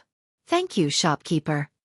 Lu Chongqing immediately expressed his gratitude, placed the remaining 2 talismans on the counter, and took back 1 spirit stone. The shopkeeper accepted the talismans and the spirit stone, handing over 10 stacks of talisman paper and 2 boxes of spirit ink to Lu Chongqing. "Thank you, shopkeeper." Lu Chongqing thanked him once more and turned to leave. Remarkable indeed. What a pity he's not a Lu family disciple. Watching Lu Chongqing walk away, the shopkeeper shook his head and sighed. If he had been a blood descendant of the Lu family with such a talent for talisman crafting, the family would definitely be willing to spend resources to cultivate him. But after all, Lu Chongqing was a foreign family member, a son-in-law, and not considered one of their own. Late at night. Afterwards, Lu Chongqing looked at the jade-like body stretched out on the big bed. Sitting up, he took a cleansing talisman from beside the bed and slapped it on himself. Instantly, a breeze blew, whisking away the stickiness on his body, leaving him feeling refreshed.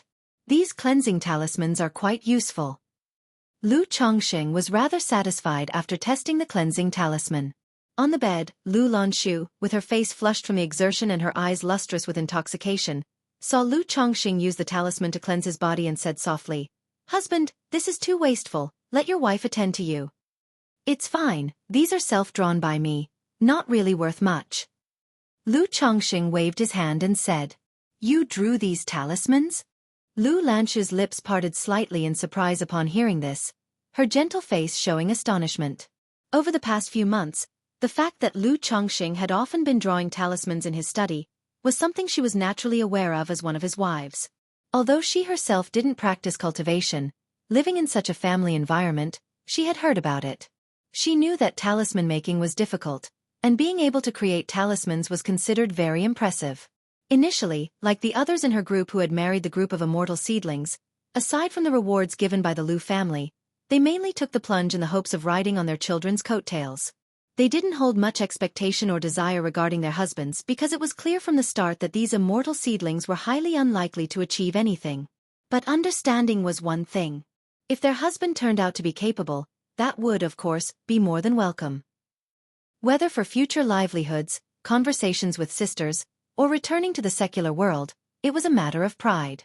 After all, besides children bringing honor to their mothers, wives can also gain prestige through their husbands. Yes, your husband seems to have some talent in the domain of talisman making. Once I become a talisman master, I promise to give you all a good life, Lu Chongqing said gently with a smile. There was no need to keep hidden matters related to talismans. It was something he would eventually reveal. The Lu family might even investigate and inquire about his talisman making from those close to him. So there was no point in concealing it. Divulging some of this information to his wives might help keep the harmony in the inner chambers. Your wife believes in you, Lu Lanshu replied softly, looking at Lu Chongqing with eyes full of tenderness. Chapter 9. Martial Arts and Cultivation. _1 Seasons changed. Spring turned to autumn and winter to summer in a cyclical dance, and before he knew it, Lu Chongqing had been at Qingzhou Mountain for over a year. During this time, he hadn't once stepped foot outside Qingzhou Villa, leading a life that could be said to be utterly mundane and dull to the extreme. However, with daily cultivation, talisman making, and spending time with his wives and concubines, his days were still quite fulfilling. As for having children, that had slowed down for now. Lu Lanshu, Lu Zier, and Lu Qing'er had just given birth not long ago and needed time to recover their vitality. The two maids who had been elevated to concubines were also pregnant, and were due to give birth in a few months. As for the two maids sent later by Uncle Fu, due to Lu Chongqing being busy with talisman making over the past few months and his limited energy, he hadn't been able to get them pregnant. After all, he was nothing more than a Qi refinement first-level weakling. His body and energy were limited. Moreover, Lu Chongqing did not see his several wives and concubines merely as birthing machines. He would usually spend some time to develop a bit of affection and smooth over their relationships. The Lu family may treat him as a breeding partner, but he would not see himself as a mere sewing tool. His wives and concubines also had nice personalities. Indeed, just as Uncle Fu had said, they were graceful and educated daughters of the Lu family secular world, dignified and virtuous, without an ounce of pretentiousness or affectation. To Lu Chongqing, a transmigrator, they were unbelievably simple and easy to appease. Adding to that, all 3 wives and 4 concubines were from the Lu family. They got along quite well, so his domestic life had always been very harmonious. Today, after his cultivation session and drawing 2 talismans in his study, Lu Chongqing saw the weather outside was nice and took his 2-month-old daughter out to the courtyard to bask in the sun. Qingzhou Mountain, being such a place, also experienced climate changes along with the 4 seasons, complete with spring, summer, autumn, and winter. It was currently spring, with the sunlight being very mild and comfortable, perfect for sunbathing. After half an hour in the sun, Lu Chongqing heard some noise from the neighboring courtyard and went over with his daughter to visit Li Feiyu's home. Li Feiyu was practicing martial arts in his small courtyard, his prowess quite astonishing. To be not at all exaggerated, he could take out someone like Lu Chongqing with just one punch. Even though he was a cultivator, Li Feiyu had not abandoned the martial path. Seeing Lu Chongqing come over, Li Feiyu stopped and finished his practice. He wiped off his sweat with a towel and casually remarked, "I heard you've been busy with talisman making recently. What brings you to my place?" "Just busying myself with nothing much," Lu Chongqing laughed in response. Since he had a good relationship with Li Feiyu, and their wives often chatted when idle since they were neighbors, it was natural for Li Feiyu to know about his talisman making. "How's the talisman making going?" "I've heard it's quite an expensive endeavor." Li Feiyu sat by the stone table in the courtyard, picked up the teapot, and poured a cup of brewed tea. "Not bad, there's some hope. I'm not asking for much, just a craft to feed my wives and children in the future will do." Lu Chongqing also took a seat, then said. Although he had a good relationship with Li Feiyu, he naturally wouldn't divulge matters concerning himself and kept the same explanation for outsiders. "That's pretty good. Having a craft to rely on means you can make a living anywhere in the future." Li Feiyu nodded, lifting the teapot to pour Lu Chongqing a cup of tea. "What about you? What are your plans?" "The Lu family can't possibly let you continue like this, can they?" Lu Chongqing took the tea, sipped it lightly. Of the 12 immortal seedlings who came to the Lu family together, all but Li Feiyu had sired children. Lu Chongqing even heard that Li Feiyu's wife was still untouched. "I cannot lose my virginity before reaching innate according to the Red Sun Heart method I cultivate. I've explained this to Uncle Fu, so the Lu family won't pressure me for now." Li Feiyu said so. As a 7th-grade spiritual root, the Lu family was somewhat more lenient with him, and the pressure would not start at this stage. What about after breaking through to innate? Lu Chongqing asked. Li Feiyu was silent for a moment before saying, having signed the contract and used the Lu family's resources, I, Li Feiyu, will naturally honor the agreement.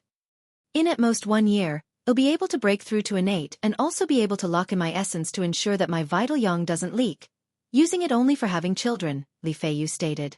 Awesome. Hearing this, Lu Chongqing couldn't help but express his admiration. He hadn't realized martial arts had this kind of function. Should he start practicing it too? After all, he now had 3 wives and 4 concubines, which required considerable effort.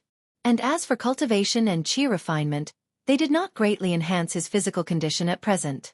He looked at Li Feiyu curiously and asked, Feiyu, once your martial arts break through to innate, how does your strength compare to a cultivator?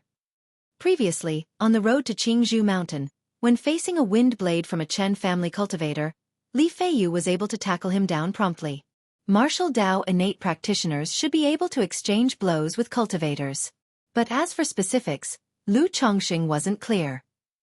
After all, he had never experienced the strength of a martial Dao innate expert. As for cultivators, had only seen them once. Breaking through to innate and possessing innate true qi should be about the same as the spiritual power of the qi refinement 3rd level. So if it comes to a fight, it's all about whether you can get in close. But for a qi refinement 3rd level cultivator, who can control objects and wield magic artifacts, it's too difficult for martial artists to get close. Li Feiyu said, a bitter smile appearing on his face. A martial Dao innate expert was already a top-level expert in the Jianghu. He had been practicing martial arts since he was a child, enduring the harshness of the summers and the cold of the winters, and after more than 10 years of hard training, he was only considered a first-rate expert. It was only because of his time with the Lu family over the past year, eating spirit rice and being nourished by spiritual energy, that his martial cultivation was able to progress so quickly, allowing him to break through to innate so rapidly. Yet a cultivator who reached the qi refinement 3rd level was comparable to an innate master. There was simply no comparison between the two. The reason why he hadn't given up on martial arts and still spent time on it was that he had reached this stage and had some persistence in his heart. Lu Chongqing nodded his head, having a general understanding. Innate masters and qi refinement 3rd level cultivators were like warriors and mages. If a warrior could get close, he could win, but if he couldn't get close, he would essentially be kite to death. But as one could imagine, it was very difficult for an innate martial artist to get close to a cultivator. After all, apart from magic artifacts, if a cultivator also had protective vestment robes, talismans, and other means, how could a martial artist fight? Are there realms above innate? Lu Chongqing looked at his daughter in his arms and continued to ask. He suddenly thought that if his children did not have a spiritual root, he could send them to train in martial arts. After all, if only one parent has a spiritual root, the chances of the children having a spiritual root are very small. Only a 1 to 2% chance. This was also the reason why the Lu family demanded the birth of 50 children. The world was so dangerous. His children couldn't possibly spend their entire lives in Qingzhou Mountain without going out. If they trained in martial arts from a young age, not only would they become strong and healthy, but they would also have some self-defense ability if they ever went out. Moreover, because of the system's second feature, Lu Chongqing always felt that his current 3 children probably didn't have spiritual roots. The blessings of many children's system would add the talents and cultivation levels of his children to him. A child's spiritual root would manifest at around the age of 5 or 6 and could be detected, but that didn't mean there was no spiritual root before then. Yet with the birth of the 3 children, Lu Chongqing did not feel any slight changes in his own spiritual root. So he had this faint guess in his heart. Of course, the specific situation would only be known after the children were older and tested. So Lu Chongqing was just guessing and not sure. Above innate, there are innate grandmasters and great innate grandmasters. But even a great innate grandmaster is only on par with a qi refinement 5th or 6th level cultivator. To my knowledge, there are not many great innate grandmasters in the entire Jianghu, so the two cannot be compared at all. Li Feiyu shook his head as he spoke. Lu Chongqing nodded his head, gaining a rough understanding of martial arts. Even if one cultivated to the limit, they could only be comparable to the middle stage of qi refinement. Thinking of his children's talents and how their strength could be added to his own, Lu Chongqing couldn't help but think that if his dozens or hundreds of children cultivated to the level of great innate grandmasters, whether he could, under this enhancement, be comparable to the energy refinement late stage, or even to foundation establishment. This thought made Lu Chongqing feel that in the future, his children could practice cultivation if they had a spiritual root, or martial arts if they didn't. As for practicing martial arts himself, Lu Chongqing just thought about it and had no real intention of acting on it. Currently, cultivation and talisman making, along with his wives and concubines, took up most of his energy. He did not have extra time or energy to spend on martial arts. Time flew by, and another month had passed. Lu Changsheng's fourth child was born. It was the fourth child born by one of his concubines, a girl. Lu Chongqing named her Lu Shila. He had thought of the name from the beginning. At this time, Lu Chongqing also realized a problem. If he kept having children like this, naming them would also become a problem that would make heads bald. He thought about establishing a family naming sequence, which would make it much simpler to name future children. As for another concubine, she would also give birth in 2 months. It's worth mentioning that through testing, this concubine was found to be carrying twins. Chapter 10. The Second Revelation of Talent. _1 in the study.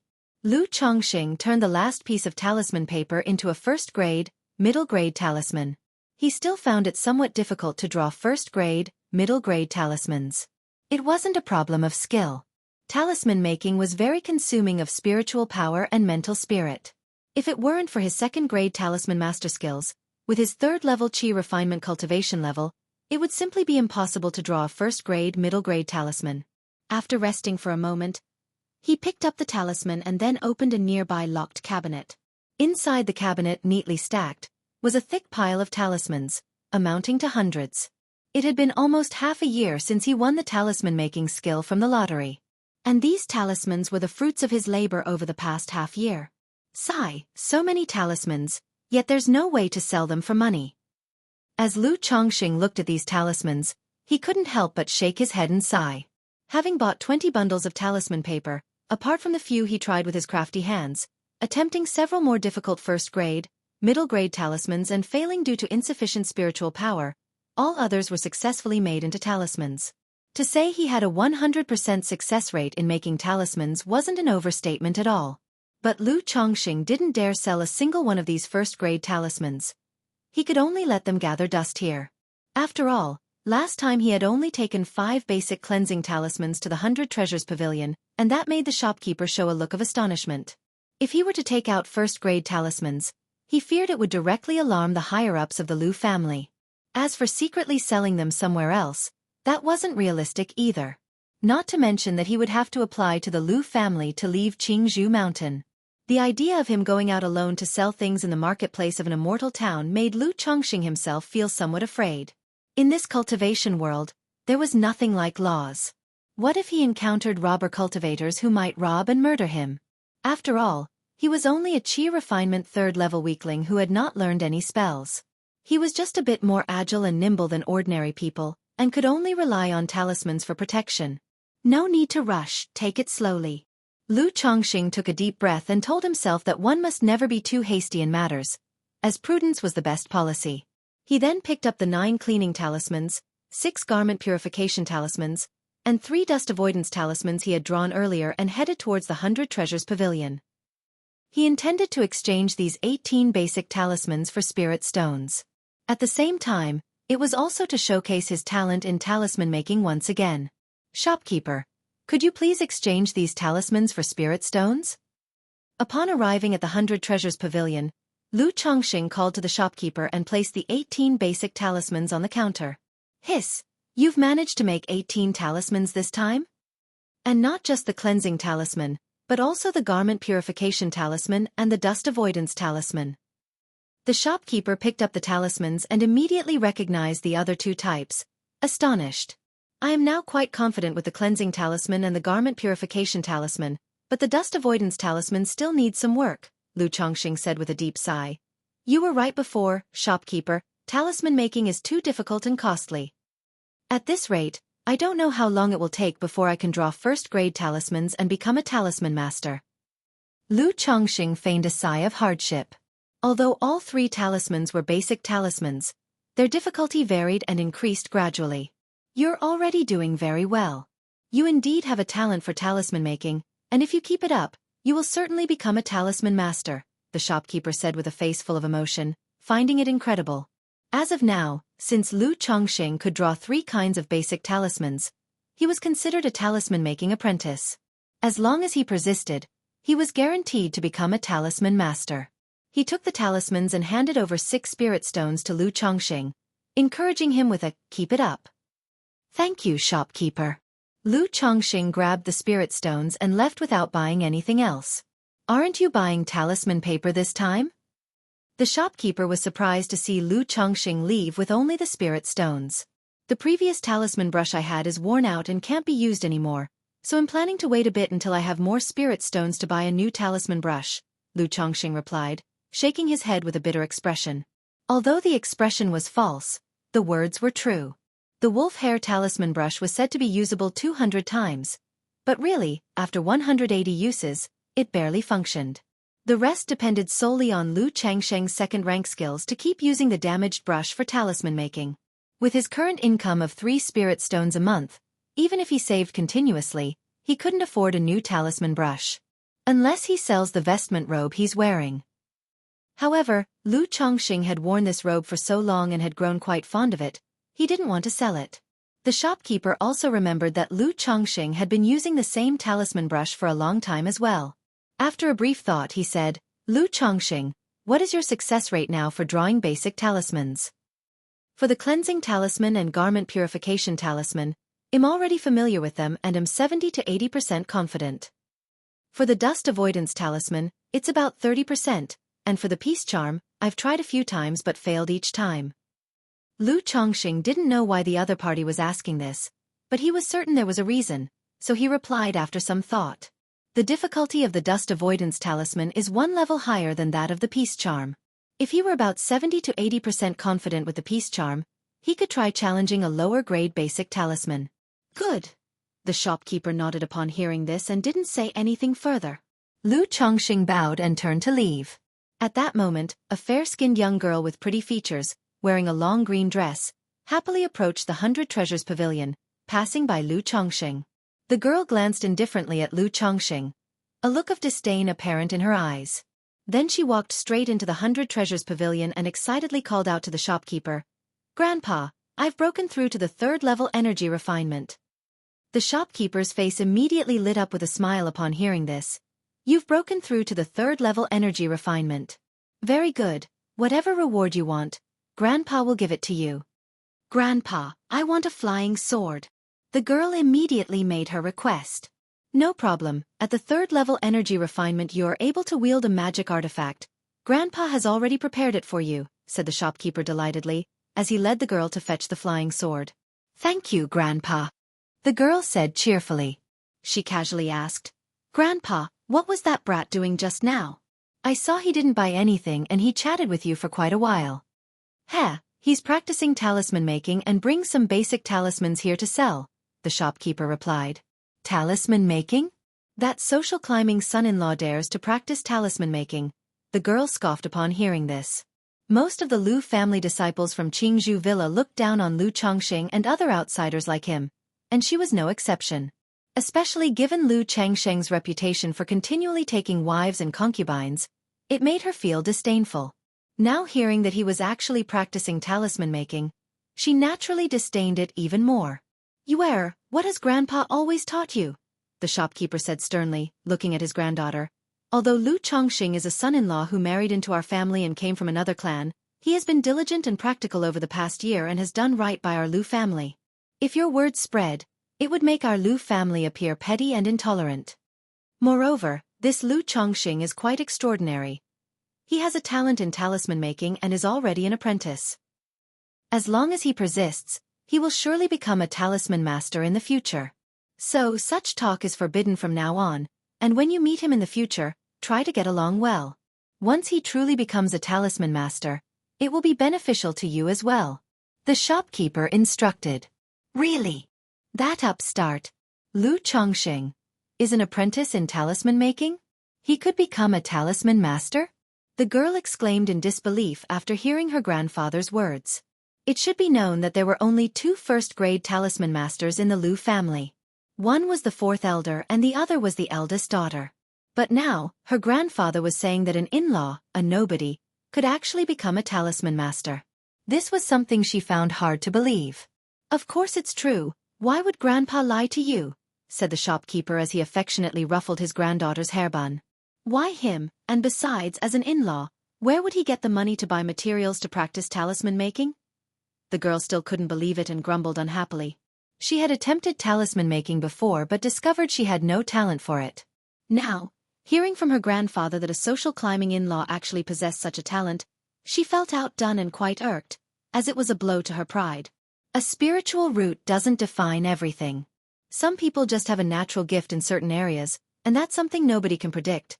Now, when you meet him in the future, you don't have to flatter him, just be a bit more polite, the shopkeeper taught and comforted his granddaughter. As he spoke, he took out a lower-grade magical instrument flying sword from the cabinet and handed it to the girl. Chapter 11. Lu Miaoga _1 Qingzhou Villa, within a courtyard. Uncle Gue, how come you've taken an interest in Lu Chongxing? Uncle Fu had thought his good friend had come to drink and chat, but hadn't expected him to bring up serious matters. He was somewhat surprised to hear about Lu Changsheng's talent in talisman making. They were both elders in the Lu family but had mostly retired, only handling some simple affairs in Qingzhou Villa. Since this child is in our Lu family and possesses such talent, it naturally must not be wasted. Aren't you aware of our family's current situation? The condition of the Lu family ancestor is getting worse by the day, and the Chen family is always looking for opportunities to make a move. If this continues, the boy has an exceptional talent for talisman making. If he's given some cultivation, gaining a talisman master for our Lu family would indeed be a good thing. The shopkeeper of 100 Treasures Pavilion let out a sigh as he said this. Hearing these words, Uncle Fu's face also showed a hint of gravity.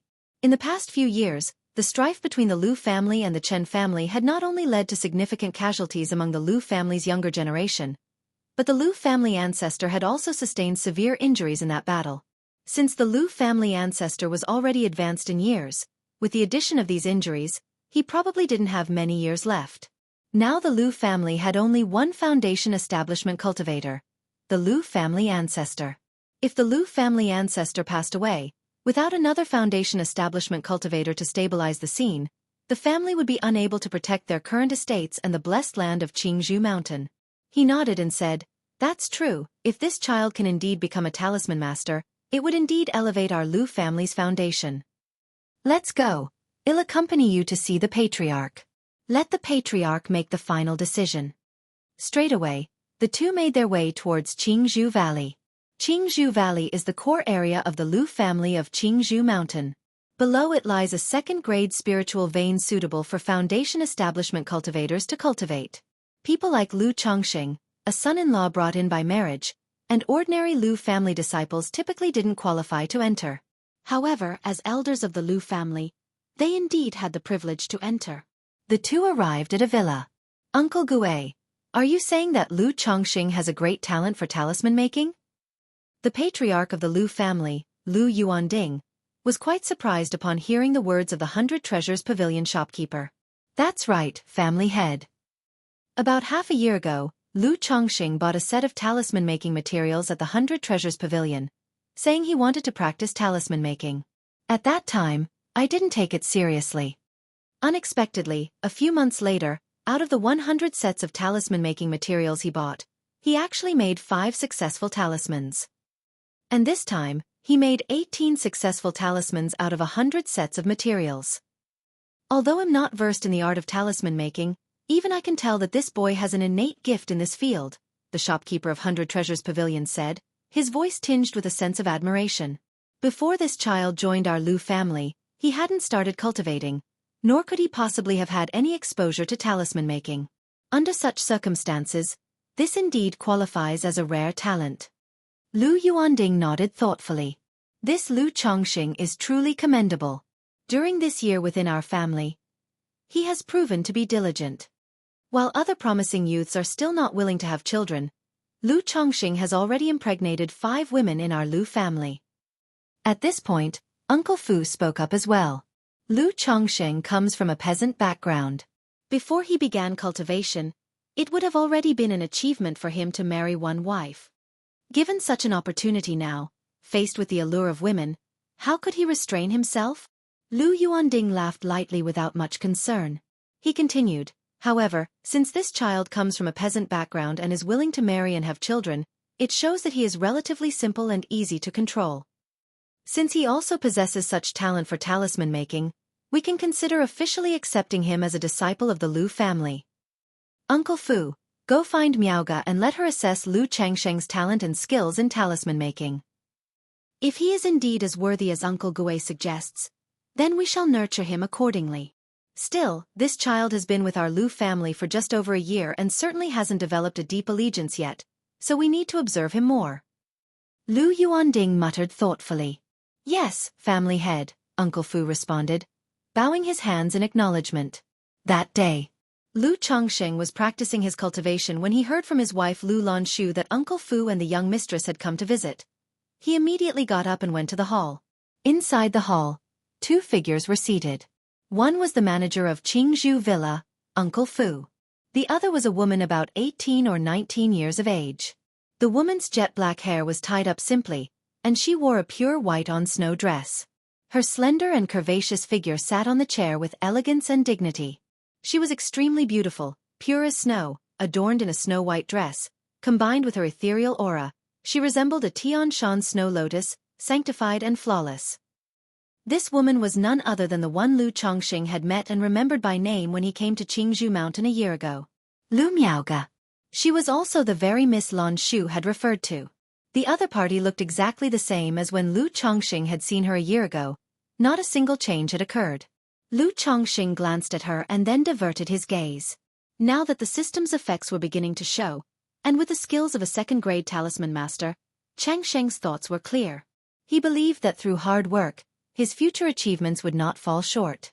In the face of this miss, unlike the first time he met her when he felt she was out of reach, now she seemed within grasp. He clasped his hands in a bow and said, "Uncle Fu, miss." He felt a bit strange in his heart that Uncle Fu would come over. But what could the daughter of the family head, the miss of the Lu family, possibly want by coming here? Someone like Lu Miaoga would ordinarily reside in the core area of Qingzhou Mountain, and would not bother coming to Qingzhou Villa at all. Lu Chongsheng, I heard from Ague that you've been learning talisman making recently and are now an apprentice in talisman making? Upon seeing Chongsheng arrive, Uncle Fu started to speak. Ague. Lu Chongsheng was taken aback when he heard the name. It's the shopkeeper from the 100 Treasures Pavilion. Uncle Fu reminded him.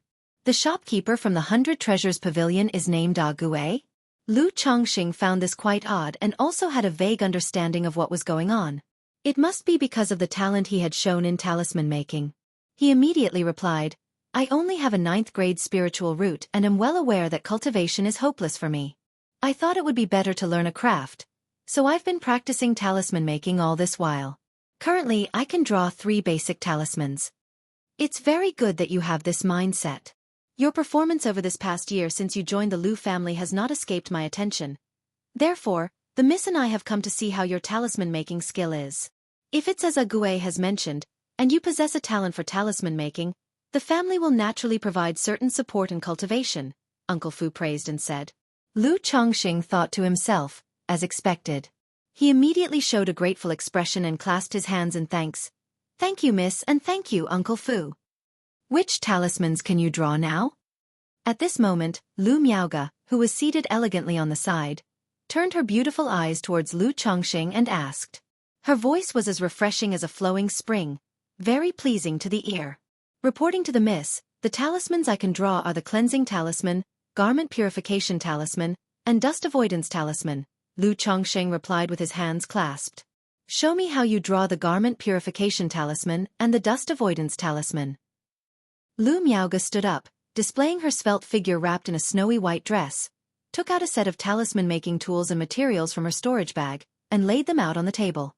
Yes. Lu Chongsheng pursed his lips, approached the table, and immediately smelled a faint fragrance, which was the body scent of the Mississippi. He suppressed his distractions and picked up the brush from the table. This brush wasn't the same as the wolf hair brush he had bought before. It was a golden yellow brush. The handle and the tip emitted a pale yellow light, and the end of the handle was engraved with the words, Golden Bamboo. Lu Chongsheng recognized at a glance that it was an exquisite brush. Without a second thought, he lightly dipped the tip in the ink beside him and began to draw the garment purification talisman. During this moment, Chongqing did not draw as he usually did while making talismans, fast and fluid like a swift wind. Instead, he appeared very tense, and his drawing was rigidly slow. Soon after, a garment purification talisman was completed. Lu Chongqing glanced at Lu Miaoge, who stood gracefully tall, and continued to draw the dust avoidance talisman. Just as he was about to finish the almost complete dust avoidance talisman, his hand trembled slightly at the moment of concluding the lines, interrupting the spiritual mechanism and causing a wisp of blue smoke to rise from the talisman paper. "I'm sorry, miss, I was a bit nervous just now," Lu Chongqing quickly said. Of course he was acting. He had previously told the shopkeeper from the 100 Treasures Pavilion that he was only about 30% confident with the dust avoidance talisman. Under the current circumstances, he was about to succeed, but due to excessive nervousness, he ultimately failed. Isn't that quite normal? Chapter 12. The Second Lottery. Under 1. It's fine. I can see that you are already capable of drawing the dust avoidance talisman. When sketching the talisman lines for the dust avoidance talisman, you need to touch and place gently to express a sense of smoothness. At the end, the brush stroke needs to turn with a bit of a tuck, which would enhance your success rate in making the talisman. Lu Miaoge spoke to comfort him, her voice soft and gentle like water, calming one's heart. Is the young lady a talisman master? Hearing Lu Miaoge's professional terminology, Lu Chongqing suddenly realized. No wonder Uncle Fu came with this young lady to assess me. So this young lady is also a talisman master. Indeed, if she weren't a talisman master, why would she carry a top-notch talisman brush with her all the time? Just now he was wondering why Lu Miaoge always carried a top-notch talisman brush with her.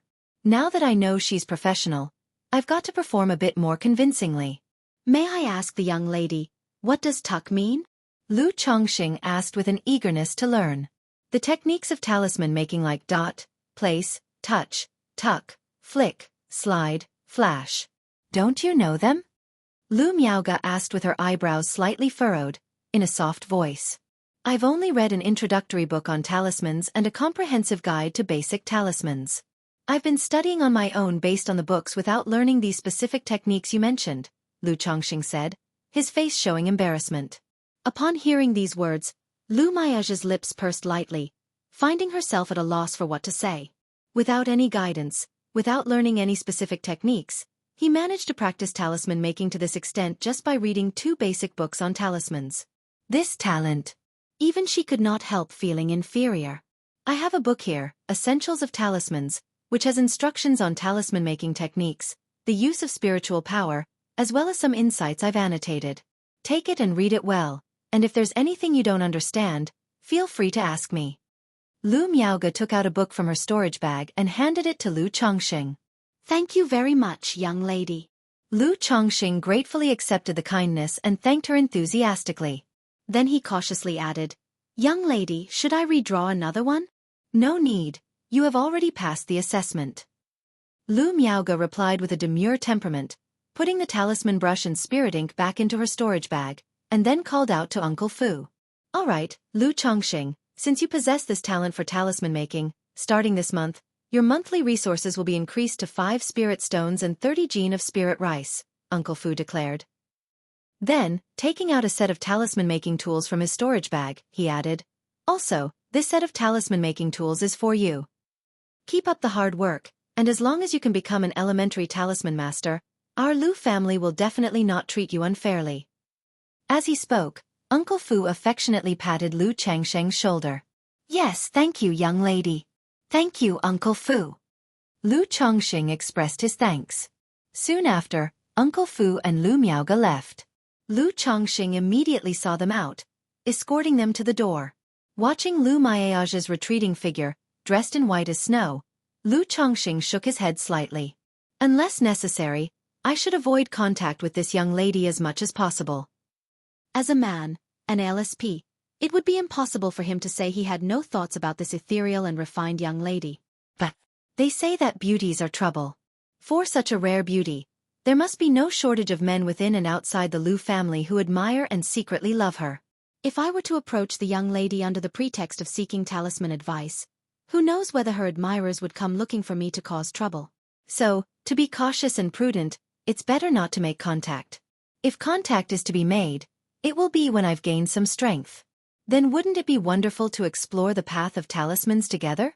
One must endure the common to become an immortal above immortals. This is the motto Lu Chongqing has set for himself. Meanwhile, Lu Lonshu, Lu Zier, Lu Qing'er, and the other ladies, upon seeing Uncle Fu and Lu Miaoge leave, hurried forward to ask Lu Chongqing why Uncle Fu and the young lady had come to visit. Uncle Fu, being the manager of Qingzhou Villa, holds an extraordinary position. Moreover, coming here with the young lady Lu Miaoge, it surely wasn't a trivial matter. Lu Chongqing didn't hide anything from his wives and told them the whole story. The ladies were overjoyed to hear that their husband had been recognized by the Lu family because of his talent for talisman making.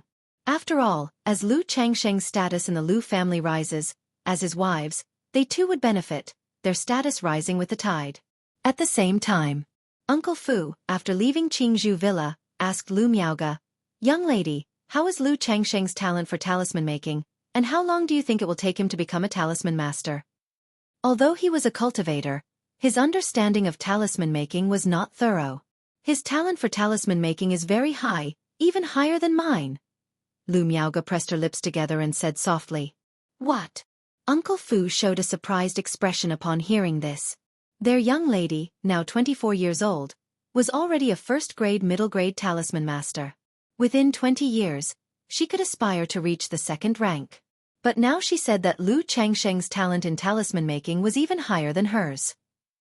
Doesn't that mean that Lu Changsheng's future achievements in the talisman path could also reach the level of a second-grade talisman master?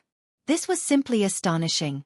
If they knew that Lu Chongqing had already become a second-grade talisman master, and not just any second-grade talisman master, but a second-tier top-level talisman master, one wonders what they would think. The next day, the news that Lu Chongqing had become an apprentice in talisman making quickly spread throughout Qingzhou Villa. It shocked many of the Lu family disciples and the other cultivators, who looked upon Lu Chongqing with envy, jealousy, and hatred. Nobody had thought that such an insignificant son-in-law would possess such an extraordinary talent in talisman making. Previously, many cultivators had sneered upon hearing about Lu Changsheng's involvement in talisman making, thinking that he was indulging in a fantasy. But today, numerous cultivators came to congratulate Lu Chongqing at his home. Each offered him a spirit stone as a congratulatory gift. Li Feiyu also gave a spirit stone as a congratulatory gift, but afterwards it was returned by Lu Chongqing. He now had 5 spirit stones and 30 caddies of spirit rice a month. Whereas Li Feiyu still received 2 spirit stones and 10 caddies of spirit rice, so how could he in good conscience accept the money? As for the spirit stones from other cultivators, he certainly didn't return those. Having gained 10 spirit stones, he felt very pleased. He also examined the talisman-making tools Uncle Fu had given him the day before. A common talisman brush, but a grade better than a wolf hair talisman brush, probably good for 300 to 500 uses. Thereafter were 10 stacks of talisman paper and 2 boxes of spirit ink, the quality the same as what he had previously purchased. If converted to spirit stones, they were worth roughly 60 to 70 spirit stones. This reward, combined with the improved benefits of 5 spirit stones and 30 caddies of spirit rice a month, was a very satisfying haul. Thinking back to Uncle Fu and the young lady coming over to increase his benefits, Lu Chongqing realized it was the 100 Treasures Pavilion shopkeeper who had helped. Lu Chongqing made a few basic talismans as gifts and went to thank him in person. He understood such social graces. Meanwhile, 5 days later, Lu Changsheng's concubine who was expecting twins gave birth. They were 2 boys. Since he had known early on that they would be twins, Lu Chongqing did not show too much surprise. Moreover, now the father of 4 children, Lu Chongqing had grown used to seeing births and no longer felt the initial tension and excitement. He had become much more composed than before. However, it was at the birth of the twins that he heard the system's notification sound, which brought him a surge of excitement. Ding! Congratulations to the host for the first birth of twin offspring, granting you 1 lottery draw opportunity. First twin offspring. It seems this system's achievements are similar to those in some games from my former world. As long as something happens for the first time in certain regards, or a certain number is reached, the system gives out a child money gift. Upon hearing the system's notification, Lu Chongqing felt excited, pondering this to himself. After looking at his twin boys, Lu Chongqing went to his study and muttered to himself. System, I want to do the lottery draw. Instantly, a pale red virtual lottery wheel identical to the last one appeared. It was divided into 7 zones. Cultivation technique, skills, pet beasts, elixir medicines, magical treasures, and others. I wonder what he'll draw this time. Lu Chongqing took a deep breath, filled with anticipation. After all, the second-grade talisman-making skill from before had been a very pleasant surprise. Begin the lottery draw. With that said, a streak of golden light began to spin on the pale red wheel. Under Lu Changsheng's hopeful gaze, the golden light slowly came to a halt, finally resting on the cultivation technique sector. Chapter 13. Immortal Beauty Technique. _1. Ding. Congratulations to the host for acquiring the Immortal Beauty Technique. The reward has been delivered to the system space, and the host can check it at any time. A crystal-clear jade scroll pattern emerged, accompanied by the system notification sound. Immortal Beauty Technique? Lu Chongqing furrowed his brows slightly as he looked at this reward. Why does the name sound so strange? He stirred his mental spirit and checked the Immortal Beauty Technique in the system space. Instantly, a surge of information appeared. All things in the world have their beauty and ugliness, and the appearance of people, their outer expressions and tones, are innate, but everyone has the right to pursue beauty. This technique, called Immortal Beauty Technique, is designed to let everyone pursue an unrivaled immortal beauty. Cultivation Technique, Immortal Beauty Technique, Grade, Peripheral Sect Level. Description. In ancient times, there was an incredibly talented and beautiful individual known as the Heavenly Weeping Elder. Born with an unattractive and repulsive visage, he suffered countless disdainful hardships on his path of cultivation. Thus, with immense wisdom and perseverance, he created the Immortal Beauty Technique. Cultivating this method can improve one's physical appearance and charm, transforming bone beneath the skin and altering voice and appearance, enhancing charisma, and preserving eternal youth. After seeing the information about the technique, Lu Chongqing felt somewhat. He hadn't expected his second lottery to yield such a trifling cultivation technique. The Immortal Beauty Technique, after cultivation, aside from making one look more attractive, sounding nicer, enhancing temperament and charm, and maintaining everlasting youth, had no other effects. Although Lu Chongqing thought it was not bad, under his current circumstances, wouldn't any proper cultivation technique be better than this type of technique? How bored must someone be to create such a trifling technique, he wondered. What a waste of a peripheral sect-level technique. Lu Chongqing shook his head and sighed deeply, feeling very regretful. According to his understanding, in the cultivation world, techniques were classified as primary level, advanced level, exquisite level, peripheral sect level, orthodox level. The returning origin technique that he was cultivating was a primary level cultivation technique. And the core technique of the Lu family, he heard, was an advanced level cultivation technique. Now he had acquired a peripheral sect level technique. A technique 2 levels higher than the Lu family's core technique turned out to be an auxiliary technique that was of no help in cultivation or combat. This caused Lu Chongqing to feel very uncomfortable, almost nauseous. Although it's trifling, it can't be said to be completely useless. At least it has the effect of keeping one's youth forever, and being handsome and charismatic indeed makes it easier to win people's good favor, bringing many advantages. I remember in my previous life, I played a cultivation game where there was a playstyle called living off a wealthy patroness where you rely on good looks to latch onto rich ladies and big shots. If in the future I could find some fairy who's a few thousand years older than me, my path to immortality would be smooth sailing. Lu Chongqing took a deep breath, beginning to comfort himself. Then he stirred his mental spirit and used the technique directly to inherit it. Immediately, detailed information about the Immortal Beauty Technique and the method of cultivation flooded into Lu Changsheng's mind. To think being ugly could be so difficult, no wonder the Heavenly Weeping Elder created such a technique. After comprehensively understanding the technique, Lu Chongqing voiced a sigh of realization. According to the records in this technique, it classifies a person's appearance into 7 levels: revolting, ugly, odd, ordinary, outstanding, transcendent, and immortal beauty. And the appearance of the creator, the Heavenly Weeping Elder, fell into the revolting and ugly category. This also led to his suffering of countless disdainful hardships on his cultivation journey. After all, with such a visage, one tends to be perceived as untrustworthy. Not only are people generally reluctant to interact, but also, in the event of any trouble, suspicions easily fall upon him. Some even despised him for being too ugly, feeling that their eyes were polluted, and directly resorted to violence. It truly spelled a massive tragedy. In his past and current life, Lu Chongqing, though not exceptionally handsome, was not ugly either. So, he could hardly relate to the heavenly weeping elder's resolve in creating this technique. But having understood the creator's heart and the technique's purpose, he gained some insight. Fortunately, cultivating this technique won't require much effort and won't interfere with my cultivation. Otherwise, given my current situation, it would be unwise to spend time and energy cultivating such a technique. Lu Chongqing breathed out lightly, preparing to cultivate the immortal beauty technique. Although he had no obsessions about his looks, if he could be more handsome and maintain eternal youth, why not? Being more attractive, perhaps he'd even get fairies to take initiative in the future. Besides, as an old saying from his previous life goes, since he's here, he might as well enjoy it. Since I obtained the cultivation technique, not practicing it would seem like a huge waste, wouldn't it? The main thing is that this particular technique is very simple to cultivate, with two methods of practice.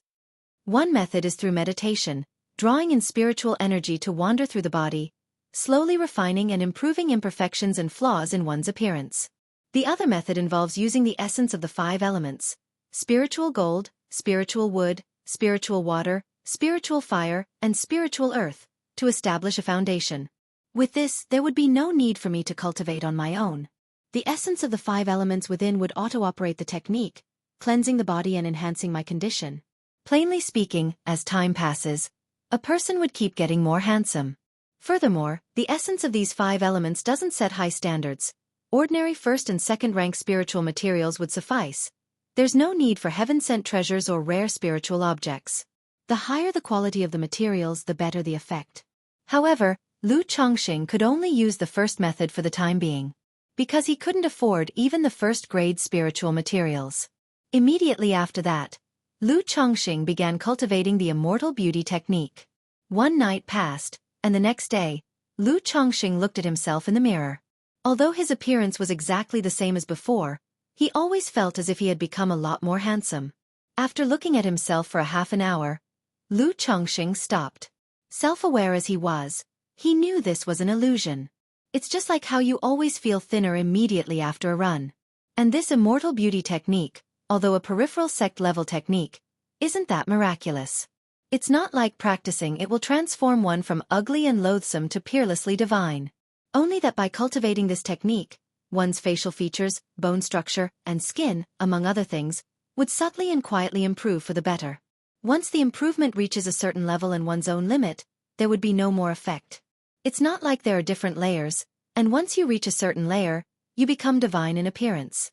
If there were a standard for peerless beauty, and everyone cultivated toward that aspect, wouldn't it be awkward to end up all looking like clones? Such individuals wouldn't deserve the title of peerless beauty then. Time flew by, and in the blink of an eye, more than a month passed. Because his talent for talisman making became apparent, his standard of living improved quite a bit, and Lu Chongqing was in good physical and mental shape. Therefore, in this month, by putting in a little effort, he managed to get one of the 2 maids, who had yet to be taken as concubines, pregnant. Thinking that once both women were pregnant, Uncle Fu would send more girls his way, Lu Chongqing didn't wait for Uncle Fu to take the initiative. Instead, he proactively went to Uncle Fu to discuss the matter of taking concubines. After all, talisman making was reasonably well managed. It was in taking wives, accepting concubines, and producing children that one finds the true principle of life. Having tasted the sweetness from 2 system lottery draws, Lu Chongqing was eager for more. When Uncle Fu learned of Lu Chongqing's intentions and heard what he said, he fell silent. Even after a year and a half, other immortal seedlings were still somewhat resistant to marriage and childbearing. Yet, Lu Chongqing not only did not resist but also actively expressed his desire to take more concubines, catching him off guard. But after a moment of silence, Uncle Fu agreed. He asked Lu Chongqing about his preferences, saying he would send 2 over to him later. He pointed out, however, that with these 2, Lu Chongqing would have married 9, and so there would be no more, and he could not take any additional concubines in the future. Additionally, because of Lu Chongqing's talent for talisman making, Uncle Fu also took the opportunity to offer some advice. He urged Lu Chongqing not to be too indulgent in pleasures of the flesh, and to focus more on the talisman path. Because of the talisman-making talent displayed by Lu Chongqing over the past year and a half, as well as his farmer origins, the Lu family was already considering integrating him as one of their own. Whether or not he fathers 50 children had become less important. If Lu Chongqing were to become obsessed with his passions and neglect his proper business, squandering his own abilities, Uncle Fu as the steward would have a hard time explaining himself. To this, Lu Chongqing readily agreed, feeling that 9 was indeed enough. If it were possible to have 1 child a year, he could have 9 in a single year. 10 days later, Uncle Fu sent 2 young women from the Lu family to Lu Chongqing, fulfilling the promise of concubines he had made. He also sent over 4 elderly nursemaids to take care of Lu Changsheng's family, to do laundry, cook, and look after the children. Seeing the 4 nursemaids, who were all in their 40s or 50s, Lu Chongqing sighed deeply. He felt as if he had been slighted. The attendants and maids sent to serve him in the past had all been young women, but now they were old nursemaids. It seemed that these were indeed the last 2. Chapter 14. Qi Refinement Level 2. _1/2 a year later. Qi Refinement Second Level. In the practice room, Lu Changsheng's robe fluttered without any wind as he emerged from his meditative state and expelled a breath of turbid air, his face revealing a joyful expression. After a year and a half of arduous cultivation, he had finally broken through from the first level of Qi refinement to the second level. The process had taken such a long time partly because he had been delayed by both child-rearing and talisman making. Otherwise, with his current monthly resource of 5 spirit stones and the occasional purchase of some spiritual tea and spiritual medicine to supplement his practice, he would have progressed in his cultivation as well. However, Lu Chongqing felt that the delay was worthwhile. During the past 6 months, Lu Chongqing had taken the 7th concubine and 2 women from the Lu family, who were sent over by Uncle Fu, as his wives, and all of them were successfully pregnant. Meanwhile, Lu Lanshu, Lu Zier, and Lu Qing'er were all expecting their second child as well. In half a year's time, Lu Chongqing had 6 more children on the way. This caused Uncle Fu, who had always been keeping an eye on Lu Changsheng's situation, to come over and advise him to exercise restraint when it came to pleasures of the flesh, emphasizing that there was no rush with having children. As for talisman making, he had drawn over 200 talismans in the past 6 months. 50 of these were made into basic talismans, which he took to the 100 Treasures Pavilion to exchange and supplement his household expenses. He also expressed to Uncle Fu that he was already 50 to 60% confident in succeeding in making peace charms. He estimated that in a few months, he would be able to attempt making first-grade talismans. As soon as he could successfully draw a lower-grade first-grade talisman, he would be considered an elementary talisman master. At the Qi Refinement second level, my spiritual power is nearly twice as dense as it was at the first level. Now, drawing middle-grade first-level talismans poses no difficulty for me. It's not like before when drawing a single middle-grade talisman would leave me nearly depleted, and drawing more difficult talismans would result in failure. If I had the materials, I could even try to draw some superior-grade first-level talismans for self-defense. Lu Chongqing stood up, feeling the spiritual power within his Danshan Sea of Qi. The bottleneck in his talisman drawing was not his skills but rather his own cultivation level. As long as his cultivation reached the threshold for talisman making, he would be able to successfully draw talismans. However, his current tools and materials limited him to drawing only middle-grade first-level talismans and did not yet allow him to attempt superior-grade first-level talismans. Even though he had maxed out second-rank talisman-making skill, without the necessary materials, he would be like a skilled woman without rice, unable to cook. If he were to go to the 100 Treasures Pavilion to purchase high-level talisman-making materials, he would not know how to explain it, as he didn't have the extra money. I can also try to cultivate spells now. Otherwise, apart from talismans, I have no other means. Lu Chongqing murmured to himself. He had not yet cultivated any techniques. Apart from using talismans, he was essentially powerless. And on the path of cultivation, conflicts and battles were inevitable. Even if Lu Chongqing didn't wish to compete or fight and only wanted to live a peaceful life marrying and having children, trouble would still find its way to him. Counting on just getting by safely all the way was impossible. A clear case of self-deception. But there's no need to hurry. As long as I don't leave the Lu family, there shouldn't be any danger for now. Lu Chongqing shook his head, left the practice room, and went to relax and play with his children. No sooner had he picked up a child to go to the courtyard than he saw Li Feiyu arrive. He playfully addressed his eldest son in his arms. "Come, call him Uncle Li." However, the child was only a little over a year old and could only babble repetitive syllables. "Chongqing, congratulations on breaking through to the second level of qi refinement." Li Feiyu congratulated Lu Chongqing as he approached. He lived next door to Lu Chongqing. Just now, while practicing martial arts in the courtyard, he had sensed the fluctuation of spiritual energy here and knew that Lu Chongqing had broken through to the qi refinement second level. "Heh, it's about time I made the breakthrough," Lu Chongqing responded with a chuckle. Li Feiyu, possessing a 7th grade spiritual root and dedicating himself completely to cultivation without wasting time on the distractions of women, had made his breakthrough to the second level of qi refinement half a year ago. "Chongqing, why do I feel like you've gotten a lot fairer than before, and you look quite a bit better overall? What have you been doing?" At this moment, Li Feiyu looked at Lu Chongqing, who was holding his child, and suddenly remarked with a click of his tongue. Although the two lived next door, they only got together once every month or two. "Oh, really?" Hearing Li Feiyu's words, Lu Chongqing paused for a moment. He immediately thought that it must be the effect of cultivating the immortal beauty technique. Although he did not pay much attention to this cultivation technique, he would still cultivate it whenever he remembered. Cultivating qi refinement does have the effect of cleansing the marrow and reshaping one's features, but in the early stages, there isn't much improvement in terms of appearance and changes to the fairness of the skin. "Soon," Lu Chongqing said nonchalantly, "maybe it's because I used to do farm work, but now I've been living a life of luxury, and it's also the age when I'm growing, so naturally, I've become a bit more well-nourished." Tisk, tiske, tiske. Originally, the two of us together were like a beautiful flower paired with green leaves. "If you keep this up, won't I lose my ability to set you off?" Li Feiyu teased. "Get lost. Wait a few more years, and you will be the green leaves that set me off." Lu Chongqing laughed and cursed. The next day, Lu Chongqing came to the Lu family's library, spent a spirit stone, and rented the primary level spells introduction to start cultivating spells. ZZZT. In the practice room, Lu Chongqing extended a finger of his right hand, and sparks and fire stars appeared half an inch above his fingertip. But just as the spark formed a fireball, it extinguished. The spell Lu Chongqing was practicing was one of the primary spells, the flame bullet technique. It allowed the release of a small fireball to be shot out. However, this spell was not easy to practice. Not only did it require the cooperation of spiritual power, but also the chanting of a mantra. And this mantra was not something like shouting flame bullet technique. It was a series of ancient and obscure syllables.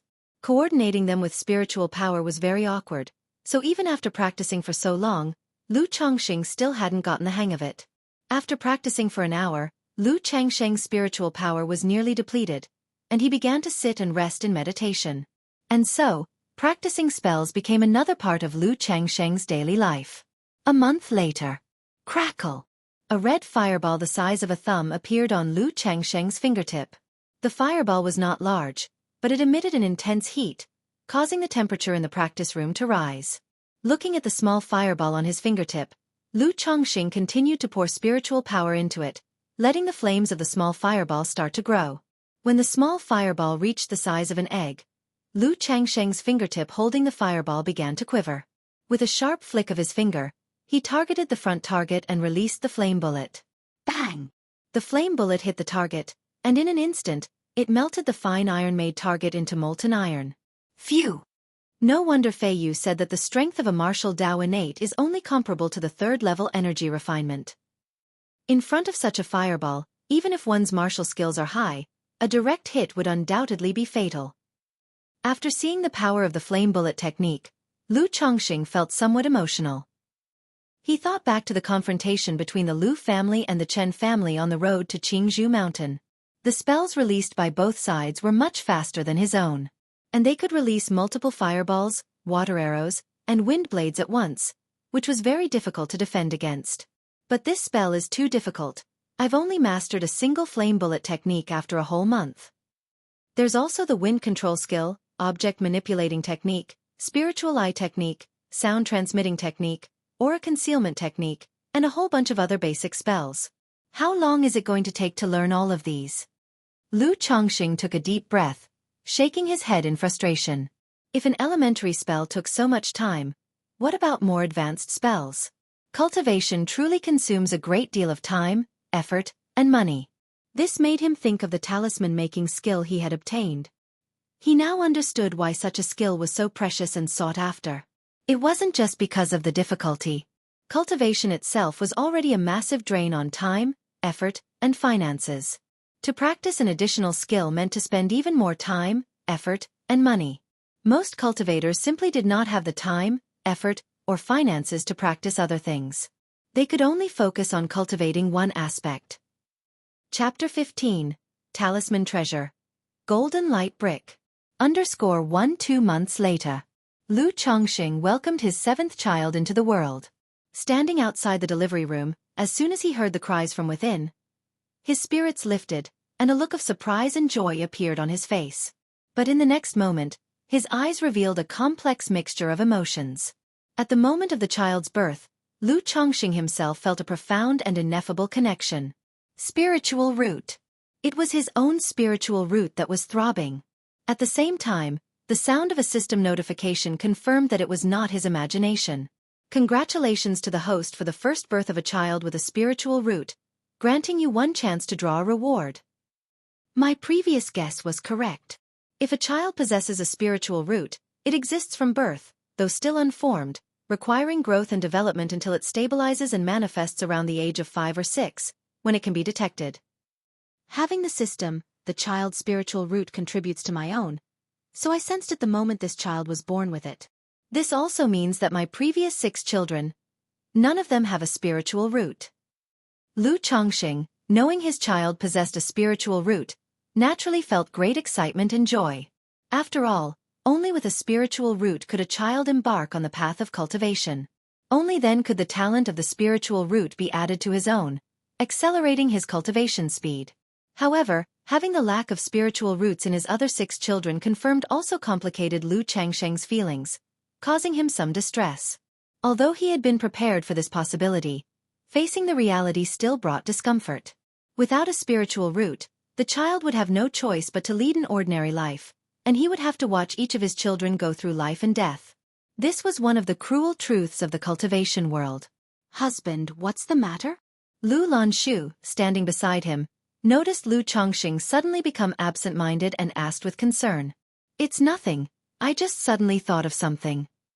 Lu Chongxing shook his head, dispersing the thoughts from his mind. Birth, aging, illness, and death are the natural ways of life. It's not only the children without spiritual roots. All of his wives and concubines lacked spiritual roots as well. They would also eventually go through life and death before his eyes. Even though he had the system and could practice cultivation, it didn't guarantee that he would achieve immortality and witness longevity. So why worry about so much for now? With the system present, if his children could all step onto the path of immortality in the future, nothing could be better. If not, as their father, he could still ensure that his children would face as little suffering as possible in their growth, giving them a good environment to live a happy and contented life. Congratulations, son-in-law. It's a little master. At that moment, a midwife walked out, holding a baby wrapped in a blanket. A son. A son is good. As my first child to possess a spiritual root, he may have to endure some hardships following me on the cultivation path. Lu Chongxing took the child, looking at the swaddled, ruddy and wrinkled baby, his face showing a hint of a smile. Let's name this child Xianji. Lu Chongxing lifted the child high and said softly. This was his first child born with a spiritual root. He hoped that this child could follow him on the path of cultivation into the future, and eventually attain immortality. Xianji. Lu Lanshu, Lu Zier, and a few other women were somewhat surprised at the name. In the past, Lu Chongxing's names for his children were always based on themes like peace, joy, comfort, and tranquility. Why did he suddenly change his approach for this child? Seeing the expressions of the women, Lu Chongxing paused for a moment and then chuckled. I was planning to tell you all later, but today, I have successfully drawn a first-grade talisman and have become an elementary talisman master. It is akin to taking the first step on the path of cultivation. Since my son was born today, naming him Xianji is also a wish for him to step onto the path of cultivation in the future. Lu Chongxing found a reason to explain. It was an explanation for the women but also for the Lu family. Just in case it turned out that only this child among all his children happened to have a spiritual root, it could raise suspicions and lead to unnecessary conjecture. Congratulations, husband! Congratulations, my husband! Today is truly a double blessing. The husband has just become a talisman master, and now the child is born, such an auspicious sign. Upon hearing these words, the joy immediately spread across the faces of the women as they congratulated Lu Chongqing. Under his influence they had come to know a lot about talisman making. They knew that with their husband becoming an elementary talisman master, his status in the Lu family would henceforth be greatly different. As his wives and concubines, their status would also rise with the tide. The family entered the birthing room full of joy, to visit the concubine who had given birth to the child. This concubine was named Lu Yuzhu. Upon hearing the news that Lu Chongqing had become a talisman master and the name of her son, she was also extremely delighted. After a brief chat, everyone left the birthing room. Lu Chongqing handed the child over to Lu Lanshu and went to his study for his third lucky draw. System, I want to draw a prize. It was still that familiar prize wheel. Having gone through 2 draws before, Lu Chongqing looked at the prize wheel with the same mix of nervous anticipation. I hope it won't give me another immortal beauty technique like before. Give me something useful. With a silent prayer in his heart, Lu Chongqing muttered, "Start the draw." Immediately, a golden light began to spin on the pale red wheel. Under Lu Chongqing's expectant gaze, the golden light slowly came to a halt, finally stopping above the treasure column of the draw. Ding! Congratulations to the host for obtaining the talisman treasure golden light brick. The reward has been dispatched to the system space. The host can check it at any time. A talisman paper with the image of a golden brick shimmering in golden light appeared along with the system's notification. Talisman treasure? Upon hearing this notification, Lu Chongqing was instantly overjoyed. He had seen information about talisman treasures in a Lu family book. This was an item that bridged the gap between talisman and magical treasures. It sealed a portion of a magical treasure's power within a specially made talisman, allowing lower-level cultivators to temporarily unleash the power of magical treasures. However, only 10 to 20% of the original magical treasure's power. But 10 to 20% was already a lot. After all, these are magical treasures. The kind that only a nascent soul immortal could use. For an ordinary foundation establishment cultivator, it already possessed an overwhelming lethality. Talisman treasures were incredibly rare and priceless, and Lu Chongqing had only read about them in books. He never imagined he would actually draw one. Lu Chongqing immediately checked the talisman treasure in the system space. Talisman treasure, golden light brick. Description: a talisman treasure refined by the immortal golden light from his high-grade magical treasure golden light brick. Using it will produce a golden brick that attacks enemies, possessing 20% of the golden light brick's power. Note: the full power can be unleashed 3 times if used by a cultivator at the foundation establishment stage using their mana. A cultivator at the Qi refinement realm can only exert part of the power with their spiritual power. Refined from a high-grade magical treasure, this indicates that the power of this talisman treasure is stronger than ordinary ones. Lu Chongqing, looking at the information about this talisman treasure, was ecstatic. Talisman treasures were refined by nascent soul immortals using their own magical treasures. Naturally, the power would vary according to the grade and quality of the magical treasures. Like this golden light brick talisman treasure, being refined from a high-grade magical treasure, it indicated that its power was among the higher ranks of talisman treasures. With full power unleashed, I can use it 3 times before this talisman treasure becomes ineffective. Using my current cultivation at the Qi refinement realm, I'll be able to exert only 10 to 20% of its power, which should allow me about 10 or so uses, right? Lu Chongqing thought to himself. Each use of a talisman treasure would consume some of the power sealed within it. Once its power is exhausted, the talisman treasure will naturally become ineffective. Unless one finds the original magical treasure to nourish and replenish its power, it cannot be repaired. This talisman treasure drawn from the system naturally had no one to repair it. Additionally, not many nascent soul immortals were willing to expend their magical treasure's power to refine talisman treasures. Mostly, it was the nascent soul immortals nearing the end of their lives, about to transcend, who would do so to leave something valuable for self-defense for their descendants and successors. Chapter 16.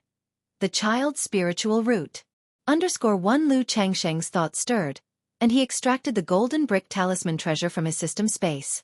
Immediately, a talisman inscribed with the image of a golden brick materialized in his hand out of thin air. This talisman felt much smoother and more substantial than the ordinary ones he usually drew. The pattern of the golden brick on it shone with a twinkling light, seemingly alive. With the knowledge of a second-grade talisman master, Lu Chongqing could tell at a glance that the material of this talisman treasure was made from the fur of high-rank demon beasts. The standard talisman paper he currently used was mostly made from lower-grade spiritual materials. For instance, the abundant Qingzhou bamboo on Qingzhou Mountain was one such lower-grade spiritual material. Whereas advanced, top-quality talisman paper required entry-grade spiritual materials or demon beast fur. The materials needed to draw second-rank talismans were the same. One had to use first- and second-grade spiritual materials as raw materials to create talisman paper and spiritual ink. This was one of the reasons why it became increasingly difficult for a talisman master as one progressed. Not only was it harder to advance, but the cost of materials was also high. To improve one's skills, one had to continuously pour money into this bottomless pit. With this talisman treasure, I now have a trump card and can protect my life when facing anyone below the foundation establishment stage, Lu Chongqing murmured as he carefully stored the treasure. Even if a Qi refinement realm cultivator could only unleash part of its power, it was enough for him at the moment. Just like how a mere 10% of a nascent soul immortal's magical treasure's power could easily crush a cultivator at the foundation establishment stage. When he, a Qi refinement realm cultivator, used a talisman treasure, even a fragment of its power was enough to overwhelm his peers in the Qi refinement realm. Tomorrow I'll tell Uncle Fu that I can now refine first-grade lower-quality talismans. Lu Chongqing glanced at the night sky outside the window, which had darkened. It had been a year and a half since he first purchased talisman-making materials from 100 Treasures Pavilion. In this year and a half, he had bought talisman paper and drawn talismans amounting to 560 in total. The time was ripe. He had also intended to reveal his status as an elementary talisman master around this time. Since he had discussed his son Lu Xianzi's situation with his wives today, there was no need to wait any longer. Thinking of his son, Lu Xianji, Lu Chongqing suddenly remembered his own spiritual root. His spiritual root had experienced a mysterious tremor the moment his son was born. But since then until now he had felt nothing. I wonder what grade of spiritual root my son possesses. And to what extent has my spiritual root changed under his innate enhancement? Lu Chongqing pondered silently. Spiritual roots are an abstract indicator of one's aptitude for cultivation. They are not an extra organ within the body that can be seen. According to what he had read in books, cultivators with a spiritual root had different heavenly gate acupoints and dantian compared to ordinary people. Therefore, even though Lu Chongqing was a cultivator, he could not specifically see what changes his spiritual root had undergone, or how significant the changes were. He could only discern through specialized treasures used to test spiritual roots, or by using spells and divine skills like spiritual eye technique. However, Lu Chongqing was not in possession of these means at the moment. Thus, he chose the simplest and most direct method: to observe the speed at which he was drawing in nature's spiritual energy during cultivation and how it compared to before. After all, an increase in one's spiritual root would most directly and clearly be reflected in one's sensitivity and throughput of spiritual energy. The better the spiritual root, the higher the degree of fusion with spiritual energy, the faster the cultivation speed, and the fewer the bottlenecks. Several hours passed. Lu Chongqing was certain that his cultivation speed had indeed increased. But this increase was very slight. Less than 10%. With such a small enhancement, Lu Chongqing came to a conclusion. His son's spiritual root was nothing remarkable. Even though Lu Xianji had just been born and his spiritual root had not yet stabilized, and even if it could grow until he was 5 or 6 years old, it was unlikely to reach a high level. As expected, it was an 8th grade, the lower grade spiritual root. To have a spiritual root in the 7th child is lucky enough. How could the quality of the spiritual root be any better? Lu Chongqing sighed softly, knowing this was quite normal. His wives and concubines were all ordinary people, and his spiritual root was only 9th grade. The probability of his children having a spiritual root was about 1 to 2%. To have a spiritual root in the 7th child was already very fortunate. As for how good the born spiritual root was, hoping for a middle grade or higher grade spiritual root was truly wishful thinking. Except for a few rare cases, most children's spiritual roots are similar to their parents, not much higher in grade. Moreover, 99% of people with spiritual roots have lower grade ones. All these immortal seedlings that came to the Lu family had lower-grade spiritual roots. Not a single one had a middle-grade spiritual root. If you want to have more children with spiritual roots, you need to have them with a woman who has a spiritual root. If both parents have spiritual roots, especially if they are cultivators, the probability of their children having spiritual roots can be as high as 10 to 20%. Lu Chongqing thought to himself. He realized that if he continued like this, having children with ordinary women, 99% of his offspring would be mortals. Indeed, he had mixed many utilitarian intentions into his marriages and reproduction. But he didn't want to keep having children blindly. Otherwise, the children without spiritual roots could only watch as they experience the suffering of birth, aging, sickness, and death. As for ensuring their happy growth and a blissful life, it was not a problem now with fewer children, as he could treat them all well and evenly. But what if the number of children became too many? Lu Chongqing knew that at that time, it would be impossible for him to treat them all equally, without favoritism. Looking at the history of past emperors killing their sons, you would know. If he had too many, he would inevitably do the same, neglecting the children without spiritual roots. Furthermore, taking wives and concubines to father children also required a certain amount of his time and energy. Sigh, thinking about this is still somewhat far-fetched. To have children is natural, and if the conditions are met, one should still strive for good breeding. Lu Chongqing took a deep breath, shook his head, and stopped dwelling on these thoughts. He also felt that he was overthinking and being indecisive and emotional. Cultivation itself is an act against the natural order. If he gets too entangled in emotions, it will be hard to go far, and he might even invite a heart demon upon himself. I wonder if I could take a woman with a spiritual root from the Lu family after becoming a talisman master. Seeing that it was already daylight, Lu Chongqing got up to leave the house, ready to tell Uncle Fu about his ability to draw first-grade lower-ranked talismans. Suddenly, he thought whether becoming a first-grade talisman master would allow him to marry a woman with a spiritual root from the Lu family. If it had been before, this would have been absolutely impossible. Merely wishful thinking of a live-in son-in-law, daring to covet marrying above his status. But now, with the talent he had displayed in talisman making, becoming an elementary talisman master was not impossible. As long as he wasn't trying to marry Lu Miaoga, one of the core females of the Lu family, there might be hope. If I could marry several women with spiritual roots, it would be ideal. The children born later would likely have spiritual roots. Whether for myself or for the children, it would be a good thing. However, there's no rush for now, and hurrying won't help. Lu Chongqing thought. It would be good to marry a woman with spiritual roots. But he was only at the second level of qi refinement now, relying solely on his first-grade lower-ranked talisman-making skill. Even if he married a woman with spiritual roots, he feared that the power balance in the marriage would not be strong and the harmony he currently enjoyed might be disrupted. Moreover, if he made such a request to the Lu family, it would definitely not be as simple as taking wives of worldly background like before. He would need to pay some sort of price. So Lu Chongqing felt there was no need to rush this matter for the moment. It was something to consider when his circumstances improved. Not to mention, with his second-ranked talisman-making skills, marrying a few fairies with spiritual roots would not be difficult in the future. Chapter 17. The New Contract Terms. Under Sir 1, Lu Chongqing, you say you can draw first-grade talismans now? In the living room, Uncle Fu's face lit up with surprise and joy upon hearing Lu Chongqing's words. Yes, Uncle Fu. It's just that I'm not quite proficient yet. Lu Chongqing nodded, then took out a talisman and said, This is a first-grade lower-tier talisman I've made, the Fire Bullet Talisman. This talisman naturally differed from those Lu Chongqing usually drew. The rune lines looked a bit rough and not very smooth, but had managed to succeed all the same. It really is a first-grade talisman, a Fire Bullet Talisman. Very good, very good. You go back and rest first. I'll report this to the family head. Rest assured, now that you've become an elementary talisman master, our Lu family will definitely not treat you unfairly.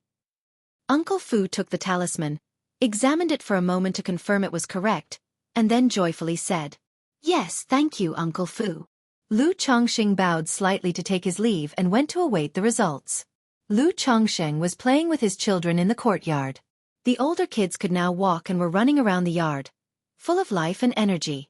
At that moment, the courtyard bell chimed. Someone had arrived. Opening the courtyard door, he saw 3 figures standing there. They were Uncle Fu, along with the patriarch of the Lu family, Lu Yuanding, and the young Miss Lu Miaoge. Seeing the 3 of them, Lu Chongqing immediately understood their purpose. It was regarding his ascension to the rank of elementary talisman master. He hadn't expected that just one day would pass before the family head came to visit. And to personally come to his doorstep no less. I pay my respects to the family head, the young Miss and Uncle Fu. Lu Chongqing hurriedly bowed and gestured for the 3 to enter, leading them to the main hall. He signaled for his wife to take the children to the back courtyard. These are all your children, right? They can walk already. Lu Yuanding, who was handsome with an air of scholarly elegance, said warmly upon seeing the kids in the courtyard. Yes, family head. Lu Chongqing replied with a nod. No need to be so formal, Chongqing. You've been with the family for over 2 years now, haven't you? Lu Yuanding now spoke like an elder of the family, calling Lu Chongqing by his given name, Chongqing. To respond to the family head, I have been with the Lu family for almost 2.5 years. Lu Chongqing replied. How time flies. It's been over 2 years just like that. I hope you've been adjusting well over these past 2 years. Lu Yuanding continued. Apart from the beginning when he took some time to check on the immortal seedlings and made a couple of trips to Qingzhou Villa, he hadn't visited much thereafter. Thank you, family head. I have been doing very well these 2 years, and Uncle Fu has taken good care of me, Lu Chongqing said. Yet, in his heart, he couldn't help but think to himself that he was already 20 years old, not some 3-year-old child to be played with like this. Some actual benefits would be the real deal. At that moment, one of Lu Changsheng's wives brought in some spiritual tea to the main hall, then left after setting it down. Chongqing, Uncle Fu told me that you can now draw first-grade lower-tier talismans. Lu Yuanding then took a sip of the tea and got straight to the point. Yes, family head, after continuously practicing for this period of time, I've managed to draw the fire bullet talisman. It's just that the success rate isn't high right now, only about 1 or 2 chances in 10, Lu Chongqing explained. All beginnings are difficult. In just over a year, you've honed your talisman-making skill to this level and become an elementary talisman master, which is very impressive. Show me what you can do. It's perfect that Miaoge is here too. She can take a look and give you some guidance. Lu Yuanding said in a gentle tone. Having seen the fire bullet talisman Lu Chongqing gave Uncle Fu, he naturally knew that Lu Chongqing could draw a first-grade talisman. But such matters certainly required another direct observation for confirmation. Yes, family head. I'll go get the talisman-making tools. Lu Chongqing stood up and said.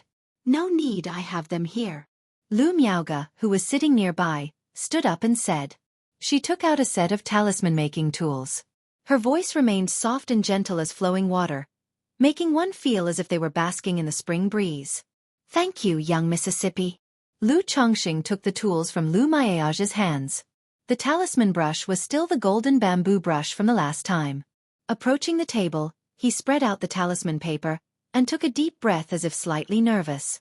He dipped the brush in ink and began to draw the fire bullet talisman. The first talisman was about halfway completed when a mistake led to the paper emitting blue smoke and the talisman being ruined. Lu Yuanding and the others didn't say much and gestured for Lu Chongqing to continue. In the second attempt at drawing, Lu Chongqing, despite being somewhat clumsy, still succeeded. You were still a bit nervous, but you've improved greatly compared to the last time.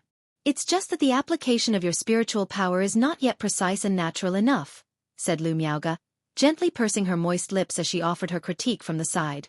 With Lu Changsheng's second-rank peak-level talisman-making skill, deceiving her was naturally an easy feat.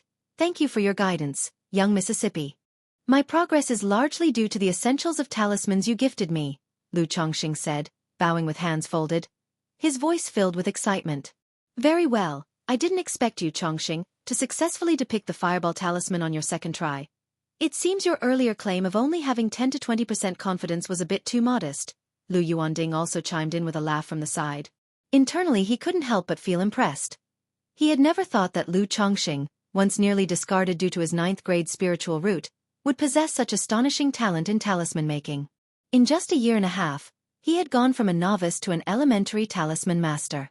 This talent was not only on par with his daughter Lu Miaoge, but even surpassed her by quite a bit.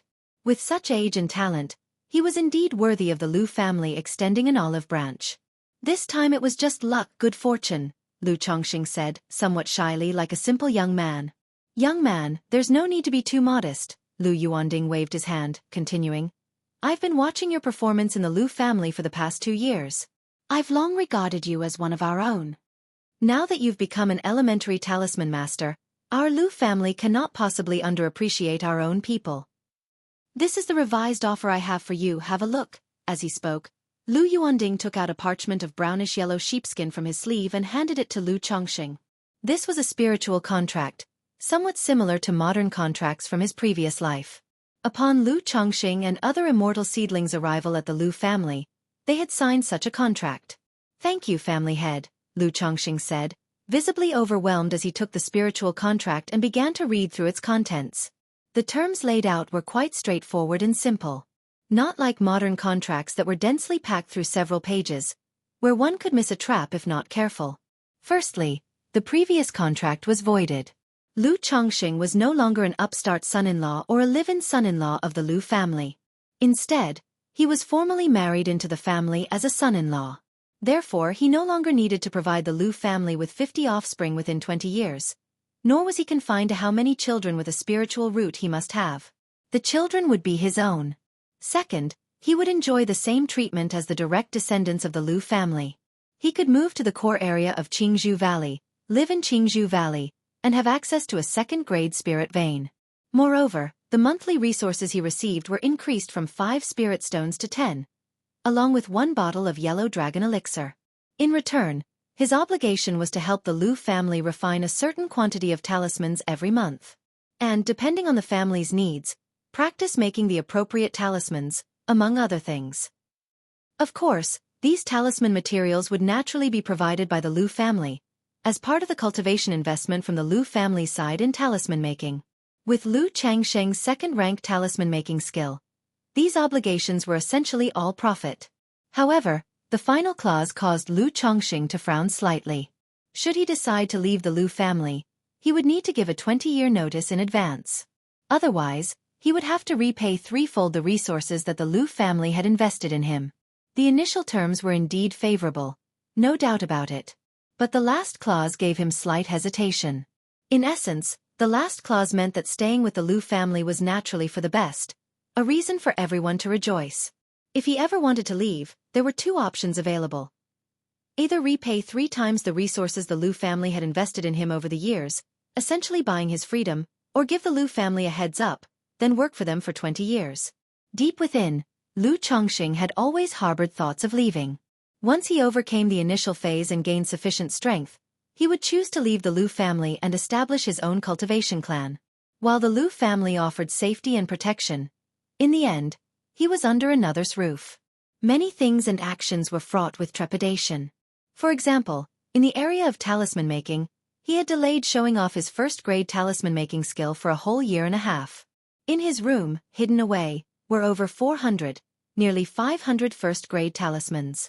If converted to spirit stones, it amounted to a huge sum of money. Moreover, Lu Chongqing knew his talent was not great. To continue on the path of cultivation and for a long haul, he could only rely on the system and had to have many kids, especially those with a spiritual root. Having offspring with a spiritual root from ordinary wives was difficult and troublesome. He had to marry many fairies with a spiritual root. Even if the Lu family was willing to marry women with a spiritual root to him, it would only be 1 or 2 at most. They couldn't be like how it was in ordinary society, where he could readily marry 9 women. Even the idea of taking in numerous common folk women to bear children caused him a degree of concern while in the Lu family. Chongqing, if you think there's something inappropriate or have any doubts or questions, feel free to raise them. This contract was only something I thought of today, and naturally, there might be some aspects that haven't been thoroughly considered. Seeing Lu Changsheng's hesitant and conflicted expression, Lu Yuanding took a sip of his spiritual tea, still speaking in a gentle tone. Chapter 18. The good-for-nothing son-in-law turns over a new leaf. _1 in the hall, Lu Yuanding and Uncle Fu both looked at Lu Chongqing, waiting for him to make a choice. Family head, the terms here are naturally very good, and I am very satisfied with no objections, said Lu Chongqing. It's just that I have 2 questions. Whom do these children belong to, me or the Lu family? And if I continue to live in the Lu family, can I still take wives and concubines? Lu Chongqing spoke, saying so. He wasn't foolish enough to believe what Lu Yuanding said about thinking up the terms on the spot and suggesting he could raise any issues. Although he had become an elementary talisman master, he was still far from having the qualifications to negotiate with the Lu family on an equal footing. If he brought up leaving now, it would certainly affect how the Lu family perceived him, their viewpoint, and arrangements. Despite being dependent on others, he thought about leaving after getting through the initial stage. But for now, he still needed the protection of the Lu family to grow, and he would have to stay for a long time. Thus, negotiating terms at this point was unwise. The terms were more or less acceptable. If they were harsh, then so be it. Moreover, the contract from the Lu family was not particularly harsh to the point of being unacceptable. It was within a range that Lu Chongqing could accept. After all, the Lu family had nurtured him and allowed him to safely get through the initial stage. It was normal for him to pay a price in return. Lu Chongqing was also confident in himself. He believed that, once he had gotten through the early stage with the family, it would not be a big problem to repay the Lu family threefold the resources with the help of the system and his second-grade talisman skills. Not to mention, the lucre from making talismans with the materials provided by the Lu family in the future, thanks to his 100% success rate in talisman making, would earn him quite a bit. It is well known that the profits from magic artifacts, elixir medicines, and talismans are very high, bordering on excessive. Lu Yuanding, upon hearing Lu Changsheng's words, was startled and didn't know what to say for a moment. He had just seen Lu Changsheng's hesitation and thought he was struggling with the terms and treatment. He hadn't expected Lu Chongqing to ask such questions. Whom do the children belong to? And whether he would still be able to take wives and concubines in the future. It was simply. But then he thought about how Lu Chongqing was just a common peasant, and he came to terms with it. This was entirely a smallholder mentality, concerned only with a wife and children keeping a warm bed. It was only because of a fortuitous coincidence that he possessed a spiritual root and stepped onto the path of immortality, while also having an innate talent for talisman making. In Lu Yuanding's view, this was even better, as it would make it easier for Lu Chongqing to integrate into the Lu family and be of use to them. Uncle Fu, on the other hand, was somewhat speechless because of Lu Changsheng's questions. He thought to himself that Lu Chongqing really had a mind full of lust for women. After having taken 9 Lu family women, he was still not satisfied and was thinking about taking more wives and concubines. It was fortunate that the servants he had previously arranged for Lu Chongqing were all older women. If they had been young and beautiful maids, they probably would have been spoiled by now. It wasn't that he was unwilling to part with the girls. He truly wished that Lu Chongqing would focus on the talisman path instead of being constantly engrossed in his desires for women. Lu Miaoga, on the other hand, remained as indifferent as ever, her demeanor otherworldly, her thoughts unknown. Haha, don't worry, Lu Yuanding laughed. According to these terms, you will be a son-in-law to our Qingzhou Lu family, not just an added member. Naturally, all the children are yours. As for taking wives and concubines, that's your freedom. Our Lu family naturally won't interfere, Lu Yuanding continued. They valued Lu Chongqing as a person. The talents and worth that Lu Chongqing displayed, a few children, and worldly women were trivial in their eyes. Thank you, family head. Then I have no other questions, Lu Chongqing said as he made an obeisance with his hands. Immediately after, Lu Yuanding had Uncle Fu bring out the contract that Lu Chongqing had signed earlier to dissolve it, and had a new contract signed with Lu Chongqing on the spiritual contract. From now on, consider the Lu family your own home, Lu Yuanding said with a gentle, scholarly smile. He then gently patted Lu Changsheng's shoulder and continued, in the next few days, I will have someone prepare your identity plaque and arrange for your residence in Qingzhou Valley. Once everything is set up, Uncle Fu will notify you. For the next few days, you'll still stay here. As for your welfare and treatment, it will start from this month, he added. Lu Chongqing was slightly startled, aware that the other party was buying his favor. But undeniably, these actions and words were indeed comforting. He nodded and said with his hands cupped, Yes, Chongqing thanks the family head. Thereupon, Lu Yuanding, together with Uncle Fu and Lu Miaoga, departed. Lu Chongqing went out to see them off. Sigh. Watching the 3 leave, Lu Chongqing took a deep breath and slowly exhaled. From now on, he would be considered as having secured his footing in the Lu family, wouldn't he? Afterward, A group of wives and concubines also hurried over. Surrounding Lu Chongqing, the family head asked if his visit was due to Lu becoming a talisman master. Ever since they learned that Lu Chongqing could draw first-grade talismans 2 days ago, they had been even more anticipating this than Lu Chongqing himself. Lu Chongqing didn't conceal anything and spoke the truth. He told the women that in some time, his whole family would be able to move and live in Qingzhou Valley with the children. Upon hearing this news, all the women were unexpectedly overjoyed, their eyes looking at Lu Chongqing with even deeper affection and tenderness. The next day, news of Lu Chongqing becoming an elementary talisman master and soon moving to Qingzhou Valley spread throughout Qingzhou Villa. This news was like throwing a huge rock into a calm lake, creating ripples upon ripples. It made the Lu family disciples in Qingzhou Villa extremely envious and jealous of Lu Chongqing.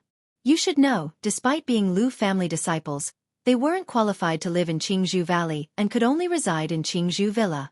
Yet now, Lu Chongqing, a son-in-law from another clan, was able to move into Qingzhou Valley. This implied that Lu Changsheng's status as a son-in-law was already higher than theirs. As for the group of immortal seedlings who had arrived at the Lu family along with Lu Chongqing, they were even more envious to the point of grinding their teeth. There's a saying that one fears not only the hardship of one's brothers, but also their driving of luxury cars. Usually, they wouldn't compare themselves with the Lu family disciples. But like them, Lu Chongqing was also discarded by the Qingyun sect, and moreover, he was a son-in-law who had married into the Lu family. Seeing Lu Changsheng's achievement now naturally sparked their envy, jealousy, and discomfort. They secretly cursed their lack of talent in this area. No matter what they thought, now that Lu Chongqing had become an elementary talisman master, they chose to ingratiate themselves with him. One after another, they came to offer congratulations and present gifts. After all, having been in contact with cultivation for so long, everyone knew the value of a 20-year-old talisman master. Not just the immortal seedlings, many among the Lu family disciples of Qingzhou Villa also put aside their pride to come to Lu Changsheng's house to offer congratulations and gifts, seeking to make his acquaintance. Chongqing, congratulations, congratulations! Li Feiyu from next door was the first to come over, bringing his wife to celebrate. He also brought a box of spiritual tea. He had broken through to the innate realm 6 months ago and was now capable of impregnation. His wife was also pregnant. Thank you. We're friends. You didn't need to bring anything. That's very polite of you. Lu Chongqing came forward with a smile. He could see that Li Feiyu was somewhat disappointed. After all, Li Feiyu had been devoted to cultivation, and with a 7th-grade spiritual root, he had always been far ahead of Lu Chongqing in terms of cultivation level. Now that Lu Chongqing had become an elementary talisman master, overtaking him on a shortcut with a bright future far exceeding his own. Of course, Li Feiyu was genuinely happy for Lu Chongqing becoming a talisman master. He wasn't the narrow-minded type who couldn't bear to see others succeed. Over the past 2+ years, he had formed a very good relationship with Lu Chongqing. It's no big deal. Such a joyous occasion deserves a gift. How could I come empty-handed? Seeing that Lu Chongqing had no pretenses and was the same as before, Li Feiyu also responded with a smile. Afterward, the two of them caught up with each other and chatted leisurely as one after another. People arrived with gifts to offer their congratulations. After receiving visitors throughout the day to offer their congratulations, Lu Chongqing looked at the gifts he had received that day and realized he had gotten quite a few. Some gave spirit stones directly, others gave spiritual tea, spirit fruits, and materials for talisman making. In total, he had received roughly 56 spirit stones. This made Lu Chongqing sigh in amazement.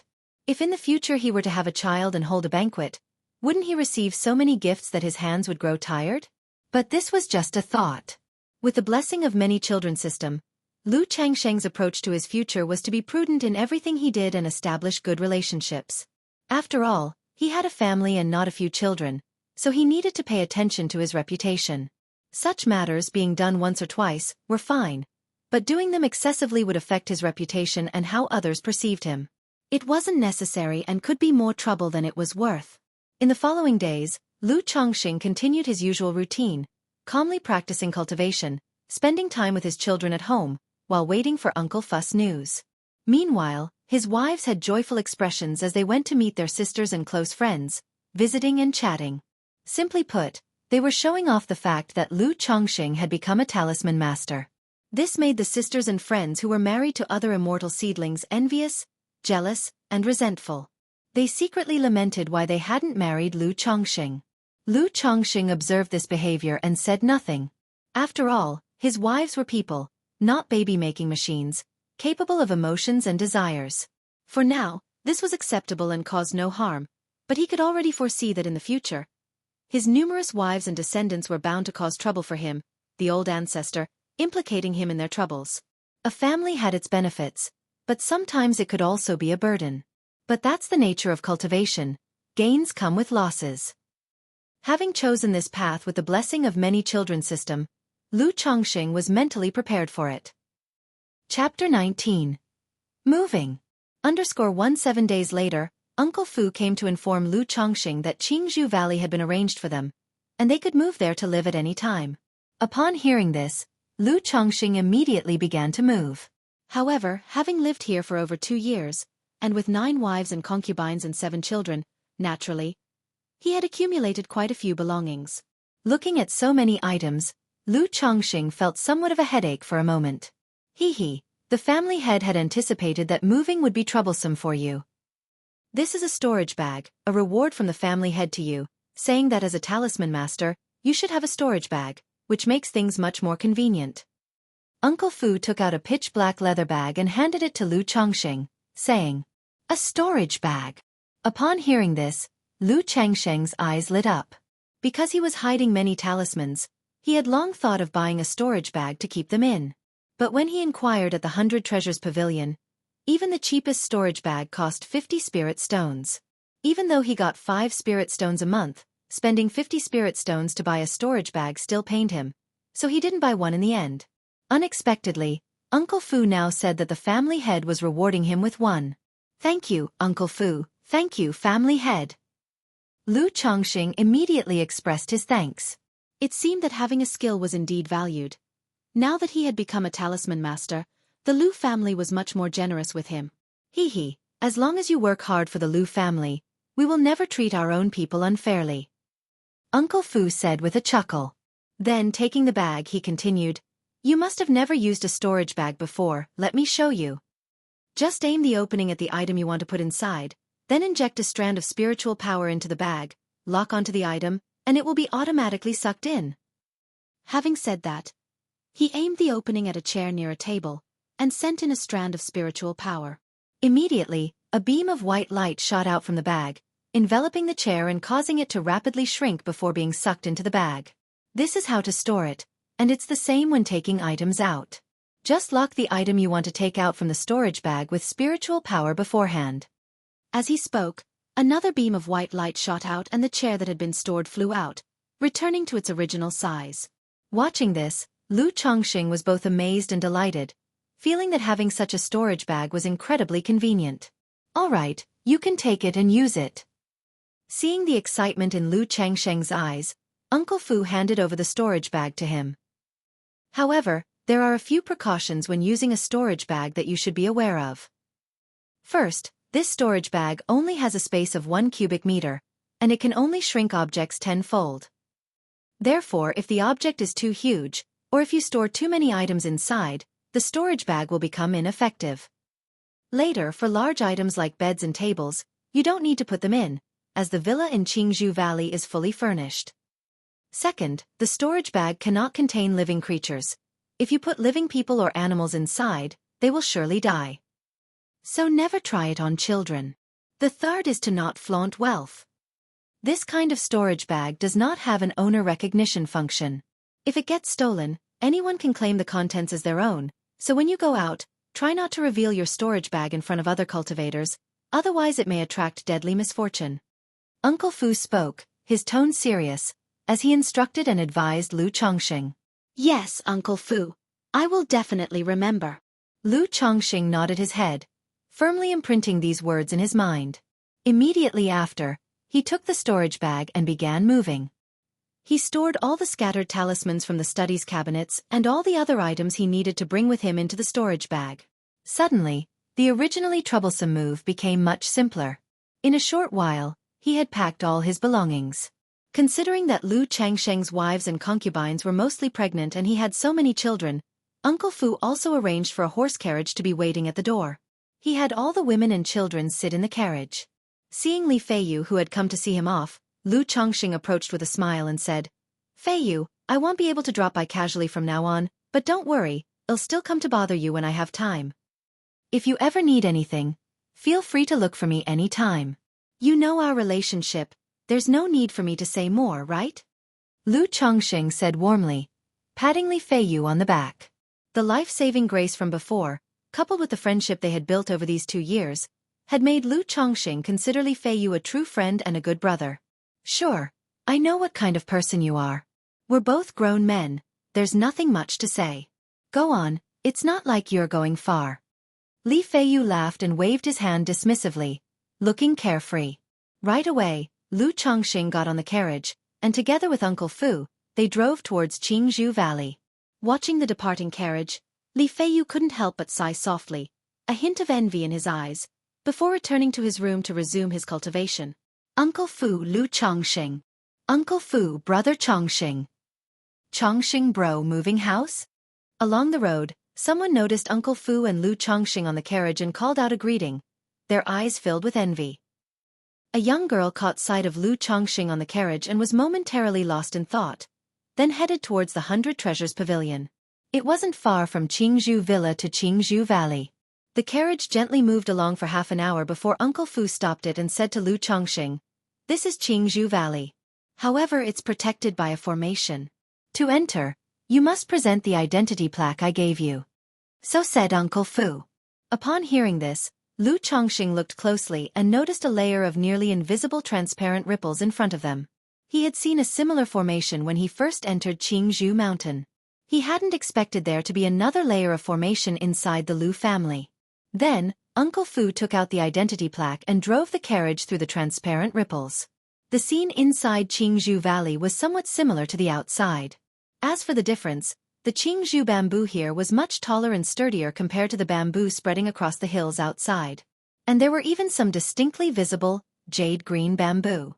The air was rich with spiritual energy, faintly carrying the sense of celestial mist. From a distance, one could also see terraced fields where spiritual grains, vegetables, and medicines were cultivated.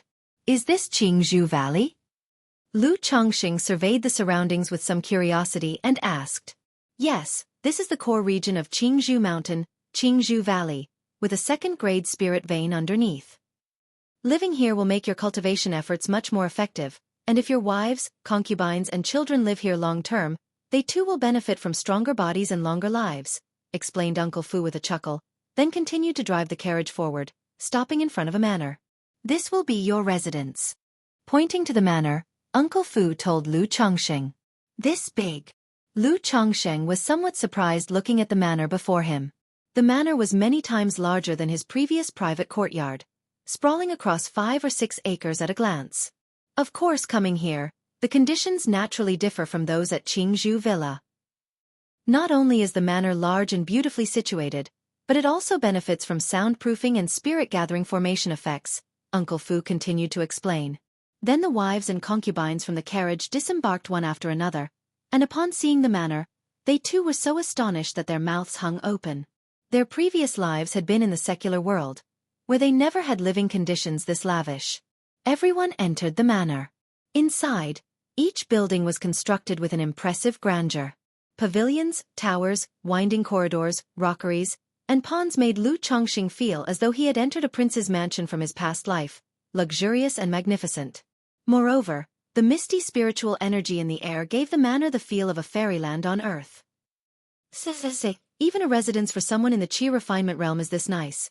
I wonder how luxurious the living quarters for a foundation-building great cultivator or a nascent soul immortal must be, Lu Chongqing marveled as he watched the swaying bamboo, lush flowers and trees, and goldfish frolicking in the pond, unable to help his admiration. He was extremely pleased with this residence. Even though he had begun cultivation and was now a cultivator, Lu Chongqing still felt he was a commoner at heart. "You can take care of moving your things later. First, I'll show you around Qingzhou Valley," said Uncle Fu, after letting the family into the manor, to Lu Chongqing. "It's different here than at Qingzhou Villa. Everyone lives in their own residence and rarely disturbs each other, so there are some things I need to make you aware of." Uncle Fu took Lu Chongqing on a tour around Qingzhou Valley. He told him about the taboos and which places to stay away from. Because those living here were mainly high-ranking officials of the Lu family, guest elders, and core members of the direct lineage. Here, there were none of the shops like the 100 Treasures Pavilion because there weren't many residents with such needs. Thus, if one needed to buy something, they had to go back to Qingzhou Villa. However, on the first of every month, Qingzhou Valley would host a small-scale trade fair. Family members, and even some guest elders, would bring out some of their spare belongings to set up stalls and trade. After showing Lu Chongqing around and imparting most things, Uncle Fu then left. And Lu Chongqing returned to his new abode. On this day, Lu Chongqing officially took up residence in the core region of the Lu family, Qingzhou Valley.